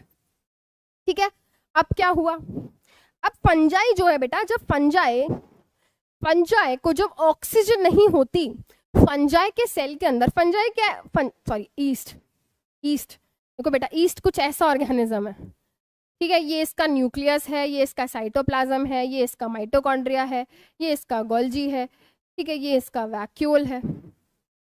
ठीक है, क्लोरोप्लास्ट वगैरह नहीं होता बेटा इसके अंदर, क्योंकि ये क्या है, क्योंकि ये फंजाई है, और फंजाई के अंदर क्लोरोप्लास्ट नहीं होता। तो ये मैंने ईस्ट का सेल बना दिया। अब बेटा जब ईस्ट के सेल के अंदर ऑक्सीजन एब्सेंट होती है, जब ईस्ट के सेल के अंदर जब ऑक्सीजन एब्सेंट होती है, तो ये पायरूवेट बेचारा परेशान हो जाता है, ये पायरूवेट बेचारा परेशान हो जाता है। ठीक है, पायरूवेट बेचारा हो जाता है परेशान। अब पायरूवेट क्या करे? पायरूवेट माइटोकॉन्ड्रिया के अंदर नहीं जाता, उसको अपनी फ्रेंड चाहिए ऑक्सीजन माइटोकॉन्ड्रिया के अंदर जाने के लिए। जैसे तुम बोलते हो ना, यार मैं तुम्हारे बिना मूवी देखने नहीं जाऊंगा, मुझे अपनी फ्रेंड चाहिए, मुझे अपनी स्पेशल फ्रेंड के साथ ही मूवी देखने जाना है। ठीक है, तो वैसे ही बेटा पायरूवेट क्या है, पायरूवेट को जब ऑक्सीजन मिलता है ना, वो तभी माइटोकॉन्ड्रिया के अंदर जाता है। अगर पायरूवेट को ऑक्सीजन नहीं मिलती तो वो क्या करता है? वो साइटोप्लाज्म में ही रह जाता है। साइटोप्लाज्म में जब वो रह जाता है तो साइटोप्लाज्म के अंदर कुछ स्पेशल एंजाइम्स होते हैं बेटा, जो ईस्ट के अंदर ही पाए जाते हैं। वो एंजाइम्स क्या करते हैं? पायरूवेट के ऊपर एक्ट करते हैं, और इस पायरूवेट को बेटा कन्वर्ट कर देते हैं किसके अंदर? इथेनॉल के अंदर। इथेनॉल के अंदर, इथेनॉल मतलब भाई, what do we mean by ethanol? यहाँ पे लिख देते हैं, C2H5OH। अरे अरे अरे अरे अरे अरे अरे, C2H5OH ये इथेनॉल होता है। और इसके अलावा क्या होता है, और क्या बनता है? और इसके अलावा बेटा साइटोप्लाज्म के अंदर ही बनती है कार्बन डाइऑक्साइड, और इसके अलावा बेटा साइटोप्लाज्म के अंदर ही बनती है एनर्जी, साइटोप्लाज्म के अंदर ही बनती है एनर्जी। और ये रिएक्शन कहाँ पे हुआ है बेटा? ये रिएक्शन भी हमारे ईस्ट के साइटोप्लाज्म के अंदर हुआ है। अब बेटा अगर मैं इथेनॉल की बात करूं तो इथेनॉल क्या होता है? इथेनॉल एक तरीके का अल्कोहल होता है। इथेनॉल एक तरीके का अल्कोहल होता है। अब क्योंकि इस रिएक्शन में बेटा अल्कोहल बन रहा है, तो इस तरीके के रिएक्शन को हम बोल देते हैं अल्कोहलिक फर्मेंटेशन। इसको हम बोल देते हैं अल्कोहलिक फर्मेंटेशन। ये बात आई समझ? इसको हम बोल देते हैं अल्कोहलिक फर्मेंटेशन। ध्यान से सुनो, अब हुआ क्या? ईस्ट के अंदर बेटा ग्लूकोज क्या है बेटा? 6 कार्बन मॉलिक्यूल है, 6 कार्बन मॉलिक्यूल है। उसके साइटोप्लाज्म के अंदर रिएक्शंस होते हैं, पायरूवेट के अंदर कन्वर्ट कर दिया जाता है। तो 6 कार्बन, 3 कार्बन, और वो देखो 2 कार्बन। तो सबसे पहले ग्लूकोज को कन्वर्ट कर देंगे पायरूवेट के अंदर, जो कि साइटोप्लाज्म में हुआ। साइटोप्लाज्म में ही बेटा, क्योंकि ऑक्सीजन एब्सेंट है, क्योंकि ऑक्सीजन क्या है बेटा, ध्यान से देखेंगे, ऑक्सीजन एब्सेंट है। माइनस ऑक्सीजन का मतलब क्या है? एब्सेंट है। तो ये पायरूवेट को इथेनॉल, कार्बन डाइऑक्साइड और एनर्जी के अंदर कन्वर्ट कर दिया जाता है। अब क्योंकि यहाँ पे अल्कोहल बना है, तो इस तरीके की फर्मेंटेशन को, ठीक है, इस तरीके के रिएक्शन को हम अल्कोहलिक फर्मेंटेशन बोलते हैं। बेटा जब एनारोबिक रेस्पिरेशन होती है तो उसको हम क्या बोल देते हैं? उसको हम फर्मेंटेशन बोल देते हैं। अब क्योंकि इस तरीके के रिएक्शन में अल्कोहल बन रहा है, तो उसको हम क्या बोलते हैं बेटा? उसको हम बोल देते हैं अल्कोहलिक फर्मेंटेशन। यहाँ पे बच्चा कह रहा है मैम एंजाइम का नाम बताओ। बेटा एंजाइम का नाम होता है अल्कोहल डिहाइड्रोजनेस। ठीक है, अब वो तुम्हें समझ नहीं आएगा क्योंकि वो क्लास 11th में आते हैं। ठीक है, अब एनर्जी बनती है, कार्बन डाइऑक्साइड बनता है और इथेनॉल बनता है। अब तुम्हें पता है इंडस्ट्रीज में क्या करते हैं? वो कैसे बनाते हैं बियर? वो क्या करते हैं?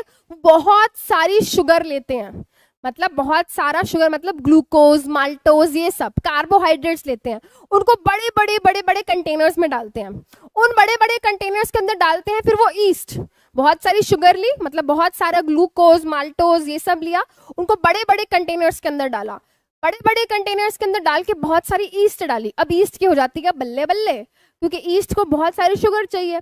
अब वो क्या कर देते हैं, एयर टाइट कर देते हैं उसको। एयर टाइट करने से मतलब क्या होता है बेटा, बिल्कुल भी एयर के कांटेक्ट में रहते, एयर नहीं होती तो ऑक्सीजन नहीं होती।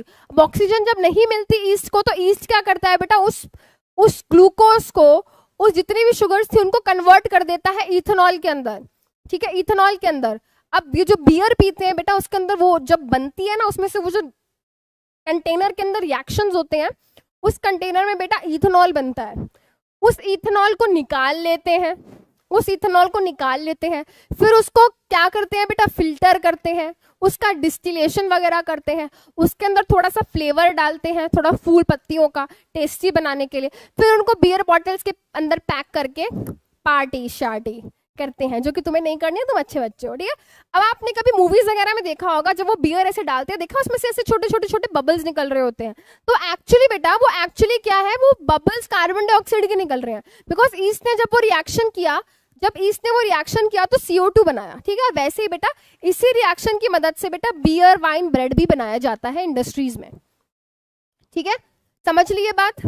अब देखो जो हमने दो रिएक्शंस पढ़े, वो यही वाले रिएक्शंस है ना, देखो यही बताया, ये जो हमने यहाँ पढ़ा यही तो हमने पढ़ा है, देखो जो हमारी बुक में दिया हुआ है, ग्लूकोज पायरुवेट के अंदर कन्वर्ट होगा साइटोप्लाज्म में, अगर ऑक्सीजन मिलेगी, प्रेजेंस ऑफ ऑक्सीजन में माइटोकॉन्ड्रिया के अंदर जाके कार्बन डाइऑक्साइड वाटर एनर्जी बन जाएगी। अगर ऑक्सीजन नहीं मिलेगी, एब्सेंस ऑफ ऑक्सीजन होगी, तो ईस्ट के अंदर इथेनॉल कार्बन डाइऑक्साइड एनर्जी बन जाएगी, 2 कार्बन मॉलिक्यूल, ठीक है। अब एक और चीज हो सकती है, हो सकता है कंप्लीटली ऑक्सीजन मिले ना मिले, एब्सेंट हो, तो एक केस होता है बेटा लैक्टिक एसिड फर्मेंटेशन का। अब होता क्या है, आपको एक एग्जांपल देती हूं मैं, ध्यान से सुनना प्लीज बेटा, ध्यान से सुनना। बच्चे यहाँ डिफरेंस पूछ रहे हैं, मैं वाइन और बियर में क्या डिफरेंस है बेटा, तुम्हें क्या लगता है मैं मतलब तुम्हें ये वाला ज्ञान देने के लिए बैठी हूँ यहाँ पे बेटा बेसिकली जो बियर होती है वो बार्ले, जो इन सब चीजों से बनाई जाती है, वाइन फ्रूट्स से बनाई जाती है, ये डिफरेंस होता है। वाइन को जैसे ग्रेप्स वगैरह, एप्रिकॉट्स, प्लम्स, इन सब चीजों से बनाते हैं। Beer is basically produce with the help of जो कि शुगर्स होती हैं, बार्ले, जो राइस, व्हीट, इन सब से, व्हीट वगैरह इन सब से बनाया जाता है। अब भी क्लास एंड नहीं होगी, 5:30 तक मैं क्लास लूंगी, 5:30 तक मैं क्लास लूंगी। चलो हाँ जी, तो मैं यहाँ पे क्या देती हूँ, मैं यहाँ पे एक क्वेश्चन देती हूँ, जरा ध्यान से सुनना।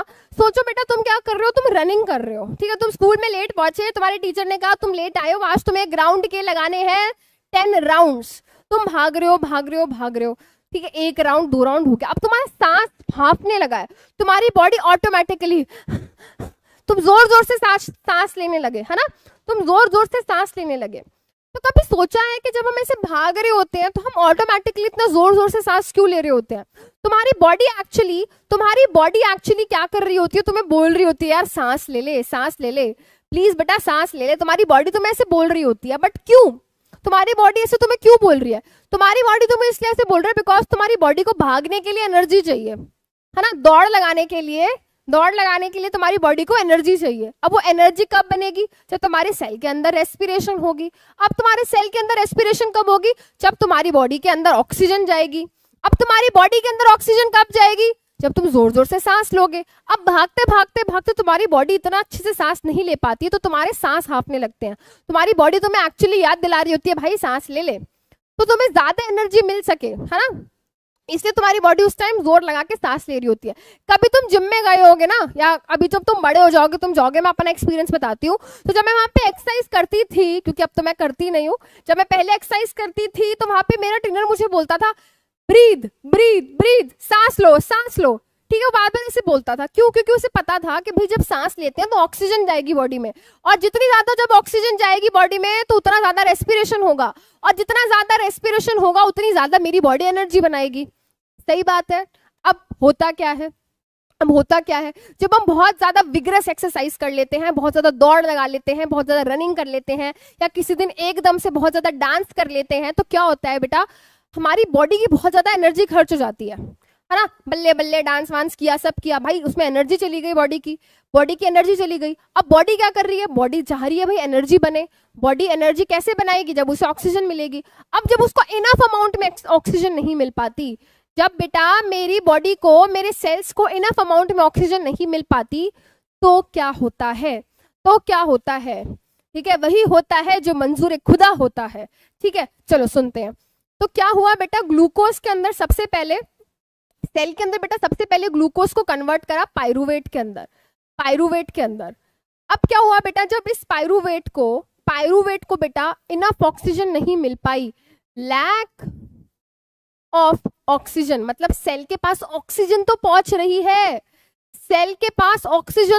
रही है, बट इनफ अमाउंट में नहीं पहुंच रही, तो बेटा ये पायरूवेट बेटा कन्वर्ट हो जाता है इनटू लैक्टिक एसिड, और इसके साथ साथ थोड़ी बहुत, ज्यादा नहीं, बस थोड़ी बहुत एनर्जी भी बनती है, और ये रिएक्शन कहाँ होता है, ये रिएक्शन भी साइटोप्लाज्म के अंदर ही होता है, और ये तो साइटोप्लाज्म के अंदर होता ही था,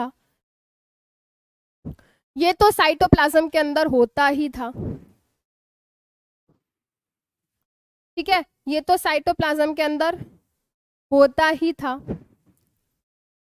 अब आप कहोगे मैम लैक्टिक एसिड बन गया, क्या हो गया। अब देखो बेटा, ये लैक्टिक एसिड बना कहाँ है, ये जो रिएक्शन मैंने लिखा है, ये रिएक्शन यहां से लेके, ये रिएक्शन, ये जो मैंने लिखा है पूरा, इसको पूरा हम बोलते हैं लैक्टिक एसिड फर्मेंटेशन।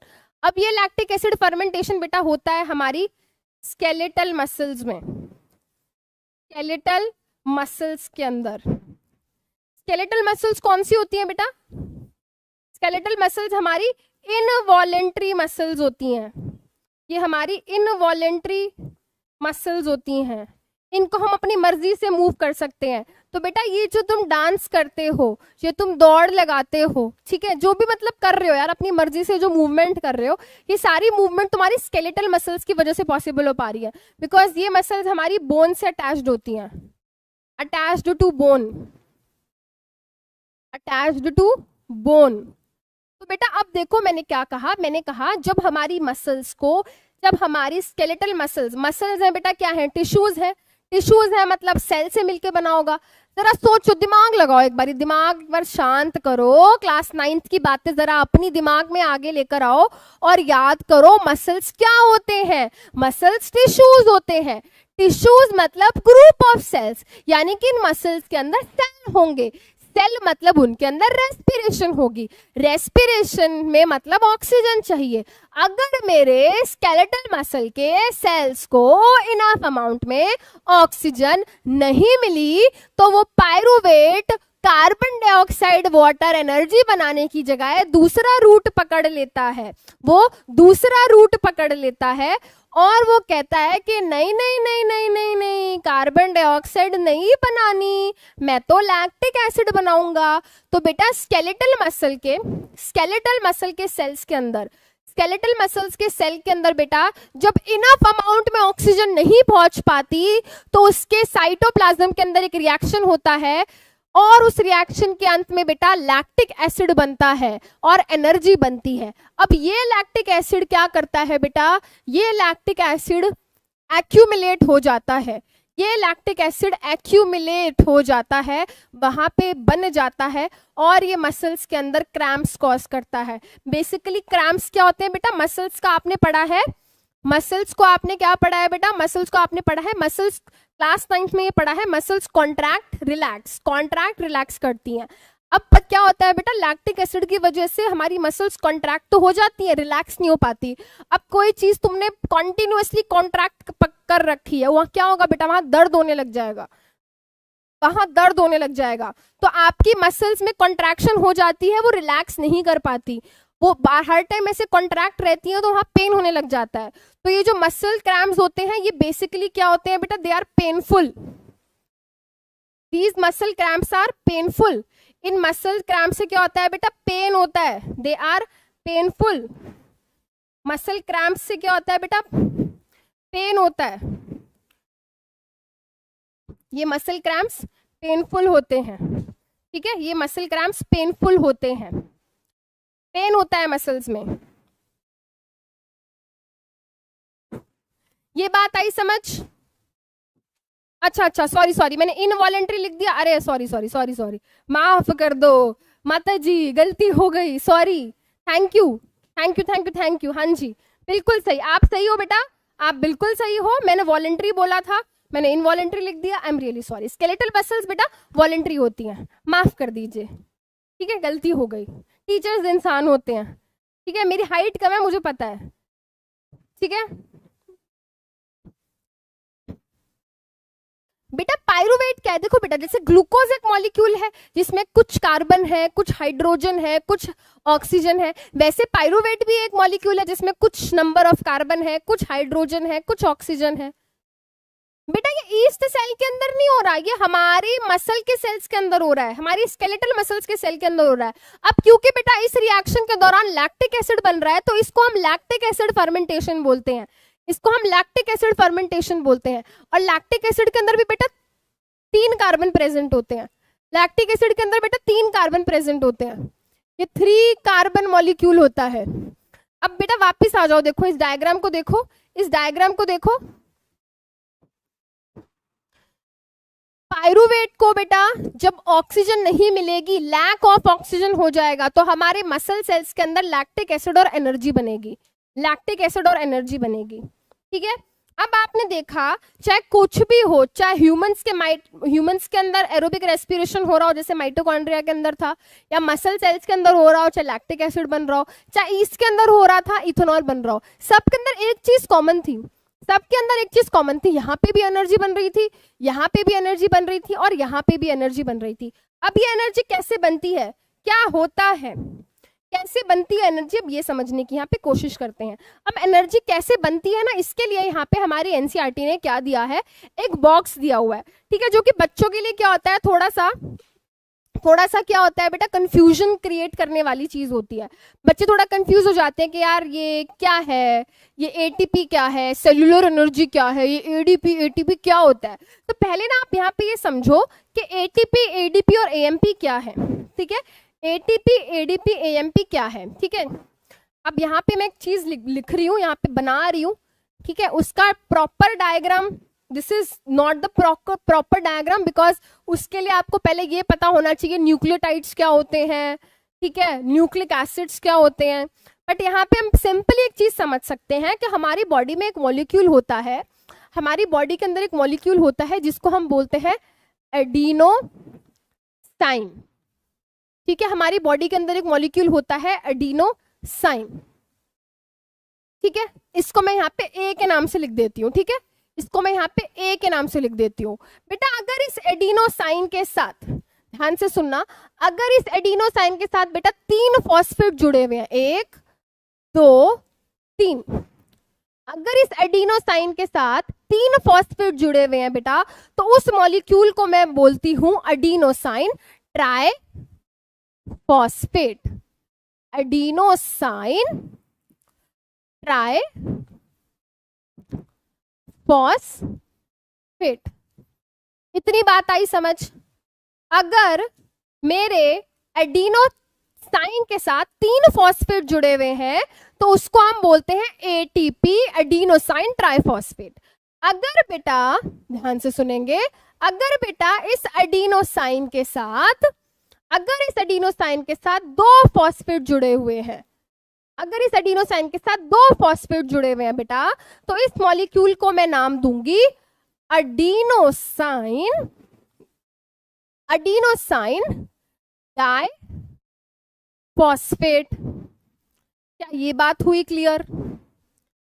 अगर मेरे एडिनोसाइन के साथ बेटा सिर्फ और सिर्फ एक ही फॉस्फेट ग्रुप जुड़ा हुआ है, तो ऐसे मॉलिक्यूल को मैं बोलूंगी एडिनोसाइन मोनोफॉस्फेट। जल्दी बताओ, ये बात क्लियर हुई? ट्राई, डाई एंड मोनो, जल्दी बताओ, ट्राई, डाई एंड मोनो।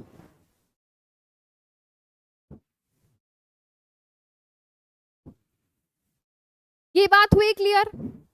अगर एडिनोसाइन के साथ 3 फॉस्फेट जुड़े हैं तो ट्राई, 2 जुड़े हैं तो डाई एंड मोनोफॉस्फेट। अब देखो बेटा, अब ये क्या है, जो हमारा एटीपी होता है इसको हम energy currency of the cell बोलते हैं। इसको हम energy currency of the cell बोलते हैं। ऐसा क्यों? एटीपी को हम energy currency of the cell क्यों बोलते हैं? बिकॉज इसमें 3 फॉस्फेट ग्रुप जुड़े हुए हैं, इसके अंदर 3 फॉस्फेट ग्रुप जुड़े हुए हैं। अब जब बेटा ये फॉस्फेट ग्रुप टूटते हैं, देखो बेटा ये फॉस्फेट और ये फॉस्फेट एक बॉन्ड से जुड़ा हुआ है। अब जब ये बेटा ये बॉन्ड टूटेगा तो उसमें से एनर्जी निकलेगी। जब ये बॉन्ड टूटेगा तो एनर्जी निकलेगी, ये बॉन्ड टूटेगा तो एनर्जी निकलेगी, तो बहुत सारी एनर्जी निकलती है। अब जब बेटा इसमें से ये एनर्जी निकलती है, जब इसमें से ये एनर्जी निकलती है तो हमारा सेल बेटा उस एनर्जी को यूज करता है डिफरेंट चीजें करने के लिए। प्रोटीन बनाने के लिए एनर्जी चाहिए, प्रोटीन बनाने के लिए एनर्जी चाहिए सेल को। वो एनर्जी सेल को कहाँ से मिलेगी? इस एटीपी से। हमारे सेल ने ऑलरेडी रेस्पिरेशन के बाद क्या किया, बहुत सारी एनर्जी बना ली एटीपी की फॉर्म में। अब जब जब उसको एनर्जी की जरूरत रहेगी प्रोटीन बनाने के लिए, नर्व इम्पल्स करने के लिए, नर्व इम्पल्स कंडक्शन करने के लिए, ठीक है, बहुत सारे काम करने के लिए, मसल्स का कॉन्ट्रैक्शन करने के लिए, तो वो सब एनर्जी उसको कहाँ से मिलेगी बेटा? इस एटीपी से मिलेगी। उसने एटीपी संभाल के रखा हुआ है, ठीक है, उसने एटीपी संभाल के बना के रखा हुआ है सेल में। अब उसको कोई भी काम करने के लिए एनर्जी चाहिएगी तो कहेगा आजा बेटा एटीपी, फटाफट से आजा। सेल बुलाएगा एटीपी को, ठीक है, माइटोकॉन्ड्रिया में से, एंड वो उस एटीपी को तोड़ देगा। उस एटीपी को तोड़ेगा तो बॉन्ड्स टूटेंगे, बॉन्ड्स टूटेंगे तो एनर्जी निकलेगी और सेल बेटा उस एनर्जी को यूज करेगा डिफरेंट काम करने के लिए। बट सोचने वाली बात तो ये है कि भाई ये एनर्जी, ये एटीपी बना कैसे, ये एटीपी बना कैसे? अब होता क्या है बेटा, अब होता क्या है आप याद करो, हमारे सेल के अंदर क्या चल रहा है बेटा? एक प्रोसेस चल रही है रेस्पिरेशन की। रेस्पिरेशन की एक प्रोसेस चल रही है जिसमें कि क्या हुआ था बेटा, ग्लूकोज को हमने कन्वर्ट किया था पायरुवेट के अंदर, और पायरुवेट के अंदर जब हमने उसको कन्वर्ट किया तो CO2, वाटर और एनर्जी बनाई थी, ठीक है। ये एक रिएक्शन चल रहा था, ये एक रिएक्शन हमारे सेल के अंदर क्या हो रहा था बेटा? चल रहा था। ये एक रिएक्शन हमारे सेल के अंदर चल रहा था। अब बेटा सेल के अंदर क्या था, मैंने क्या कहा, हमारा सेल कंटिन्यूअसली एटीपी को तोड़ता रहता है, एटीपी को तोड़ता रहता है, उनमें से फॉस्फेट्स को तोड़ के अलग करता है, क्योंकि जब इन फॉस्फेट्स को वो अलग अलग करता है तोड़ के, तो बॉन्ड्स टूटते हैं और एनर्जी बनती है। अब मान लो बेटा मैंने इस एटीपी में से एक फॉस्फेट को उड़ा दिया, मैंने इसको क्या कर दिया बेटा? तोड़ दिया, तो अब इसमें 2 ही फॉस्फेट रह गए हैं। अब क्योंकि इसमें 2 फॉस्फेट रह गए हैं तो मैं इसको बोलूंगी एडीपी, है ना। अब ये बन चुका है। तो अब क्या होता है बेटा, हमारे माइटोकॉन्ड्रिया के अंदर ऑलरेडी क्या होता है? एडीपी पड़ा है माइटोकॉन्ड्रिया के अंदर बेटा, ऑलरेडी ये एडीपी पड़ा है, एडिनोसाइन डाइफॉस्फेट पड़ा है। अब इसके अलावा हमारे माइटोकॉन्ड्रिया के अंदर एक फॉस्फेट ग्रुप भी पड़ा है। फॉस्फेट ग्रुप भी हमारे माइटोकॉन्ड्रिया के अंदर क्या है बेटा? पड़ा है। अब एडीपी है, डाइफॉस्फेट है, फॉस्फेट है। अगर मैं इस फॉस्फेट को इसके साथ जोड़ दूं, तो क्या बनेगा? अगर मैं डाइफॉस्फेट के साथ एक और फॉस्फेट ग्रुप जोड़ दूं, तो क्या बनेगा? एटीपी। एडीपी के साथ एक और फॉस्फेट ग्रुप जोड़ देंगे, अगर एडीपी के साथ बेटा एक और फॉस्फेट ग्रुप जोड़ देंगे तो क्या होगा? क्या होगा, एटीपी बन जाएगा। एडिनोसाइन डाइफॉस्फेट के साथ फॉस्फेट ग्रुप जोड़ देंगे तो एटीपी एटीपी एडिनोसाइन ट्राइफॉस्फेट बनेगा। ठीक है, अब बेटा इसको जोड़ने के लिए क्या चाहिए, एनर्जी चाहिए। मैंने क्या कहा, हर काम करने के लिए एनर्जी चाहिए। ठीक है, मान लो तुमने एक नोट फाड़ दिया, ठीक है, मम्मी से जोर की डांट लगेगी, मम्मी ने कहा इसको जोड़ बेटा, इसको जोड़ा, तो उसको जोड़ने के लिए तुम टेप लगाओगे। ठीक है, उसको जोड़ने के लिए तुम फेविकॉल लगाओगे, फेविक्विक लगाओगे, स्टेपलर लगाओगे, कुछ ना कुछ तो लगाओगे। उन दोनों को साथ में जोड़ना है, तो बेटा एडीपी को और फॉस्फेट को एक साथ जोड़ना है। इसको जोड़ने के लिए बेटा एनर्जी चाहिए। तो ये जो रिएक्शन हो रहा था ना, ये जो रिएक्शन हो रहा था ऊपर रेस्पिरेशन वाला, इसमें से जो एनर्जी निकली थी, हमारा सेल इस वाली एनर्जी को यूज करता है, इस वाली एनर्जी को यूज करता है, और इस वाली एनर्जी को यूज करके वो एडिनोसाइन ट्राइफॉस्फेट बनाता है। अब ये एडिनोसाइन ट्राइफॉस्फेट कहाँ बनता है बेटा, माइटोकॉन्ड्रिया के अंदर। अब क्योंकि एटीपी क्या है, ATP energy currency of the cell है, क्योंकि ATP energy currency of cell है, और क्योंकि ये माइटोकॉन्ड्रिया के अंदर बन रहा है, तो माइटोकॉन्ड्रिया को हम powerhouse of the cell भी बोलते हैं। ये बात आई समझ बेटा, एंड हम बस कर रहे हैं, थोड़ा सा सब्र रखो यार, थोड़ा सा सब्र रखो। व्हाट इज द टाइम, क्या हो गया है टाइम, मैंने क्या कहा था, मैं 5:30 तक क्लास लूंगी, मैंने कहा था मैं 5:30 तक क्लास लूंगी, तो I will take class till 5:30। बेटा ऐसे ना हमारा, अगर आप हर बारी कहोगे एंड क्लास, तो बेटा हमारा टाइम पे कोर्स नहीं खत्म हो पाएगा। ठीक है, ये बात आई समझ बेटा। एडिनोसाइन एक तरीके का न्यूक्लियोटाइड होता है, आप पूछ रहे हो, एडिनोसाइन बेटा एक तरीके का न्यूक्लियोटाइड होता है। अब भी आप इस चीज को समझ नहीं पाओगे, बिकॉज जब हम डीएनए वगैरह पढ़ते हैं तब आता है, ये एक तरीके का न्यूक्लियोटाइड होता है। ठीक है, अब भी बस आप इतना समझो, एडिनोसाइन के साथ अगर 3 फॉस्फेट जुड़े हैं तो एटीपी, 2 जुड़े हैं तो एडीपी, 1 जुड़ा है तो मोनो। ठीक है, अब सुनो, ये बात आई समझ। तो बेटा जो रेस्पिरेशन के दौरान जो भी एनर्जी बन रही थी ना, हमारा सेल, हमारा माइटोकॉन्ड्रिया उस एनर्जी की मदद से एडीपी और पी को जोड़ देता है और एटीपी बना लेता है, और एटीपी को बना के रख लेता है। एटीपी को बना के बेटा वो क्या करता है बेटा, एटीपी को बना के हमारा माइटोकॉन्ड्रिया क्या करता है बेटा, स्टोर करता है, इसको स्टोर करता है, वो इस एटीपी को स्टोर करता है। एंड फिर क्या करता है बेटा, break ATP when energy is needed to perform any endothermic reaction।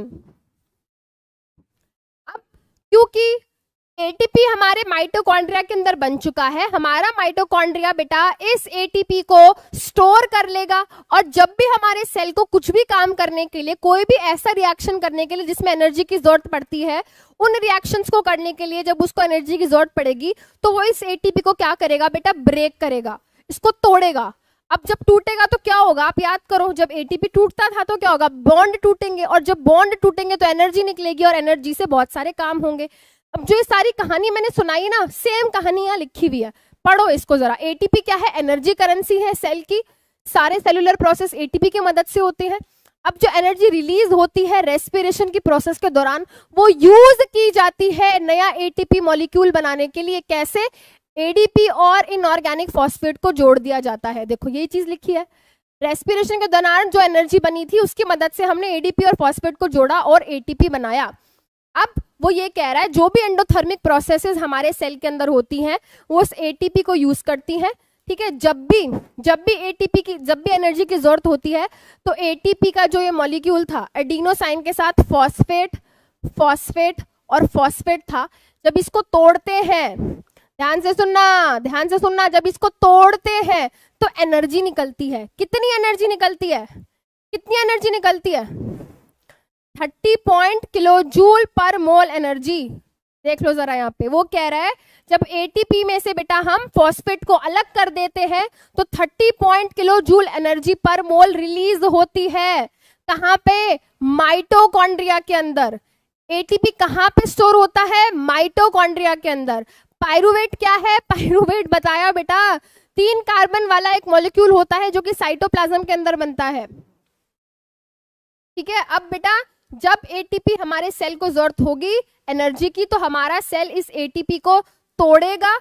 जब वो इस एटीपी को तोड़ेगा तो ये फॉस्फेट क्या होंगे बेटा? टूट के अलग होंगे। अब जब ये टूटेंगे तो बेटा बॉन्ड टूटेगा। ठीक है, बॉन्ड टूटेगा। जब तुम्हारा दिल टूटता है तो क्या होता है? आंसू निकलते हैं।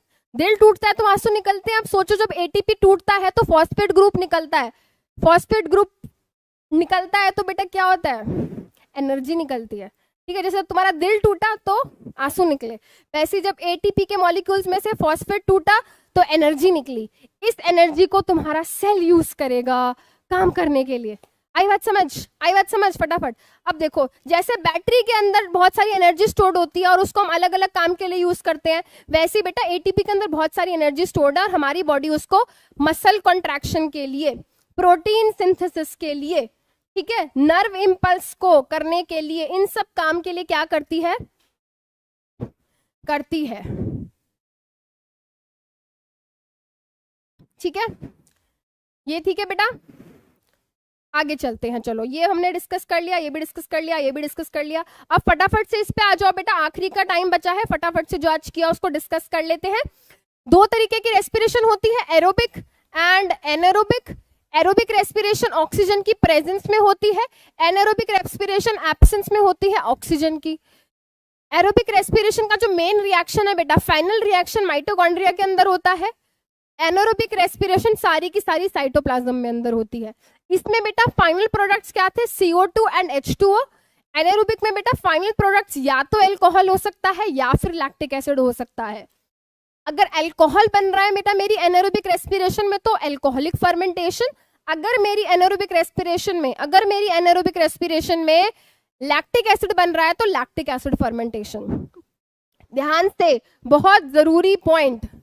ठीक है, चांद सितारे बना दिए हैं। ठीक है, अलग पेन से क्या कर देती हूँ? मार्क कर देती हूँ। एरोबिक रेस्पिरेशन में ज्यादा एनर्जी बनती है, ज्यादा एटीपी बनते हैं, ज्यादा एटीपी बनते हैं। ठीक है, एनारोबिक रेस्पिरेशन में कम एनर्जी बनती है, यानी कि कम एटीपी बनते हैं। इक्वेशन ये रही। ठीक है, यहाँ पे ग्लूकोज पायरुवेट कन्वर्ट हुआ CO2 वाटर एनर्जी में। अगर ईस्ट की बात करें तो उसके अंदर ये रिएक्शन होता है, अगर मसल सेल्स की बात करें तो उसके अंदर ये रिएक्शन होता है। ठीक है, मेरी एनर्जी खत्म नहीं हुई, मेरी एनर्जी खत्म नहीं हुई, मेरे एटीपी ऐसे कैसे हैं? हाँ जी, कुछ बच्चे यहाँ पे लिख रहे हैं बेटा यस। अगर मैं एटीपी की बात करूं तो अगर बेटा सेल, अगर मैं एरोबिक रेस्पिरेशन की बात करूं, अगर हमने वहां पे एक ग्लूकोज के मॉलिक्यूल को तोड़ा तो लगभग 38 एटीपी बनते हैं। ठीक है, और इनमें बेटा हमारे 2 एटीपी के आसपास ही बन पाते हैं। ठीक है, आगे चलते हैं। यहाँ पे बेटा एक छोटा सा टॉपिक है एक्सचेंज ऑफ गैसेस का, बस 2-3 स्लाइड्स का टॉपिक है, इसको खत्म करते हैं एंड फिर क्लास को हम वाइंड ऑफ करेंगे। हमारे पास कितना टाइम है?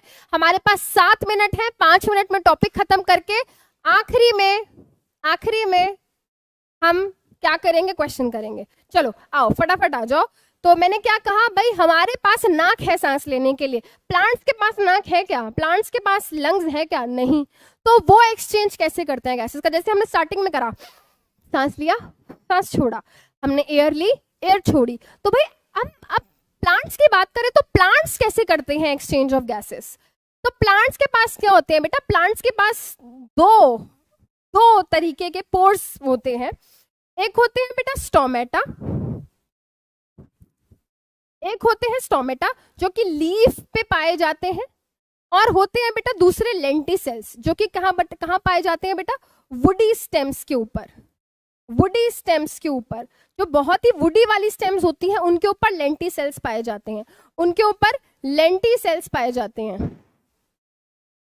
अब देखो बेटा, अब जैसे मान लो फोटोसिंथेसिस करने के लिए मेरे प्लांट की लीफ को CO2 चाहिए, तो CO2 में बेटा CO2 बाहर से आएगी स्टोमेटा के थ्रू, ऑक्सीजन निकलेगी बेटा स्टोमेटा के through, exchange of gases leaves में बेटा स्टोमेटा की मदद से हो गया।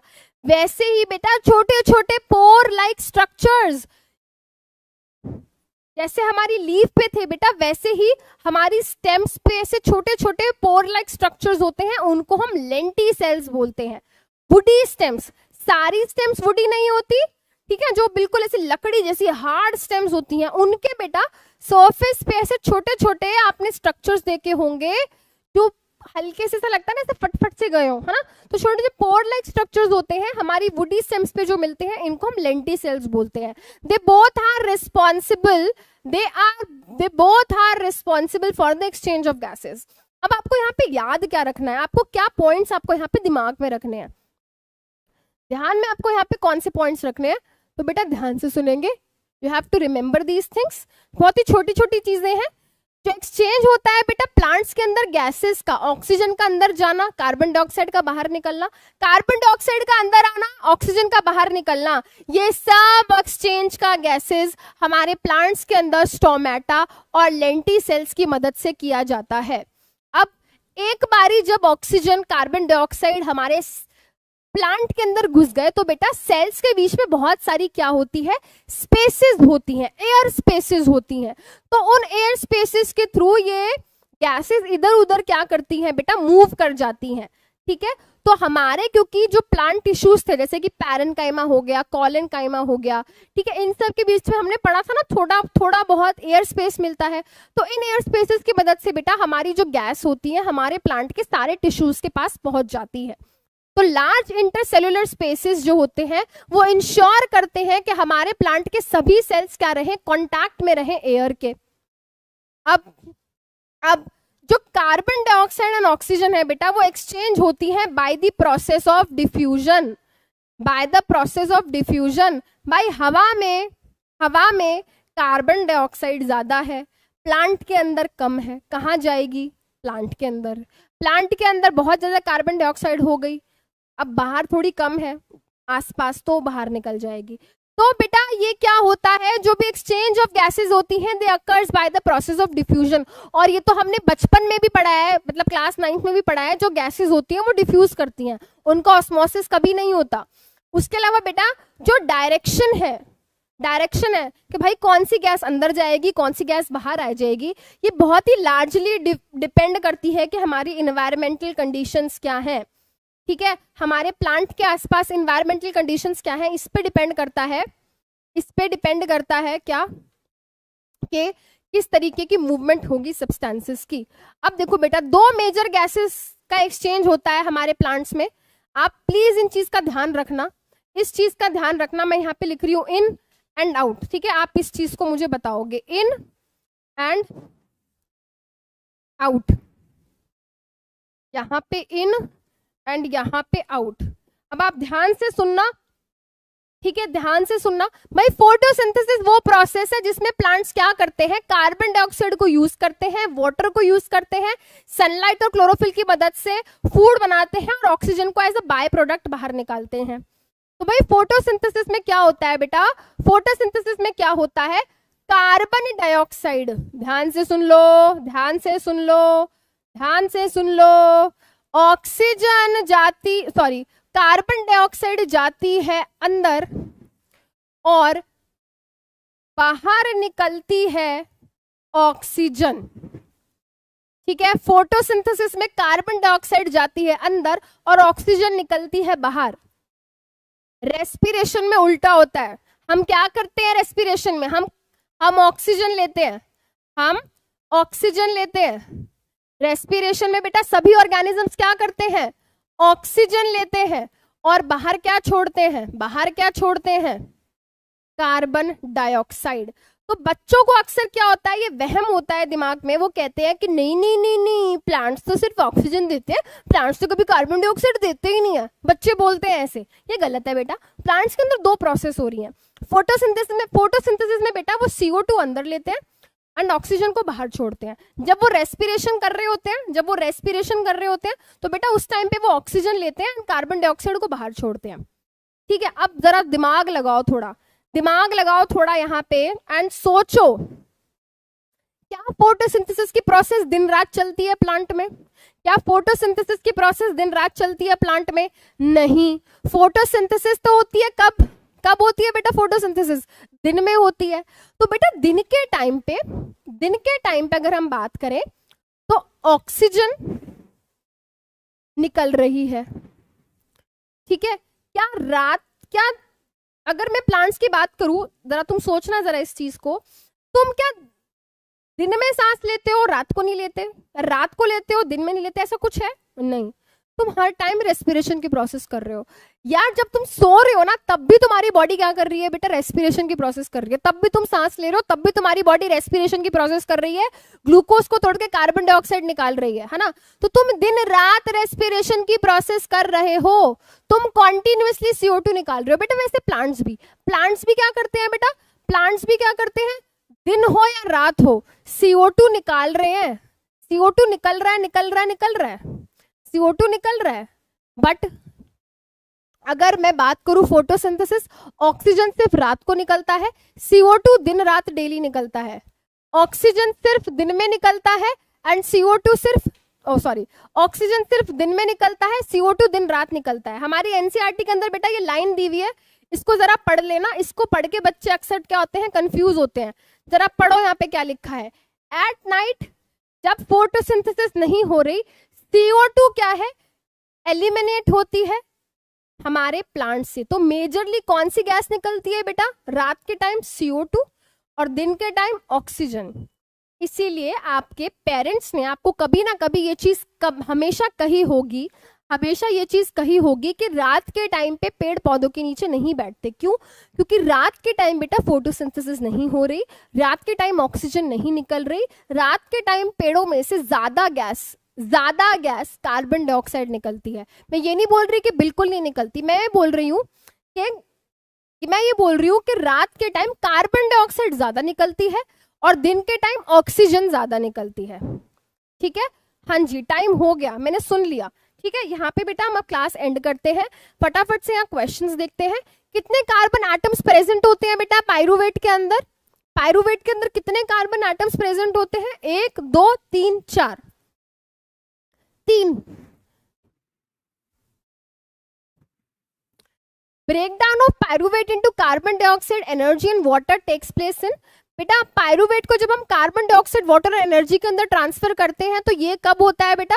ये होता है एरोबिक रेस्पिरेशन के दौरान। और एरोबिक रेस्पिरेशन में बेटा हमारा माइटोकॉन्ड्रिया के अंदर ये रिएक्शन होता है। Next question, select the correct sequence of anaerobic respiration in east. East के अंदर बेटा क्या होता है? ईस्ट के अंदर इथेनॉल बनता है, ईस्ट के अंदर इथेनॉल बनता है। ठीक है, तो लैक्टिक एसिड गलत। ठीक है, लैक्टिक एसिड गलत। अब यहाँ पे देखो बेटा, ग्लूकोज पाइरूवेट के अंदर, पाइरूवेट कार्बन डाइऑक्साइड इथेनॉल। भाई एनर्जी कहाँ है? एनर्जी कहाँ है? तो ये तो गलत हो गया। सही आंसर ऑप्शन डी होगा, glucose pyruvate carbon dioxide ethanol energy. तो मेरा आंसर यहाँ पे क्या हो गया? Option D.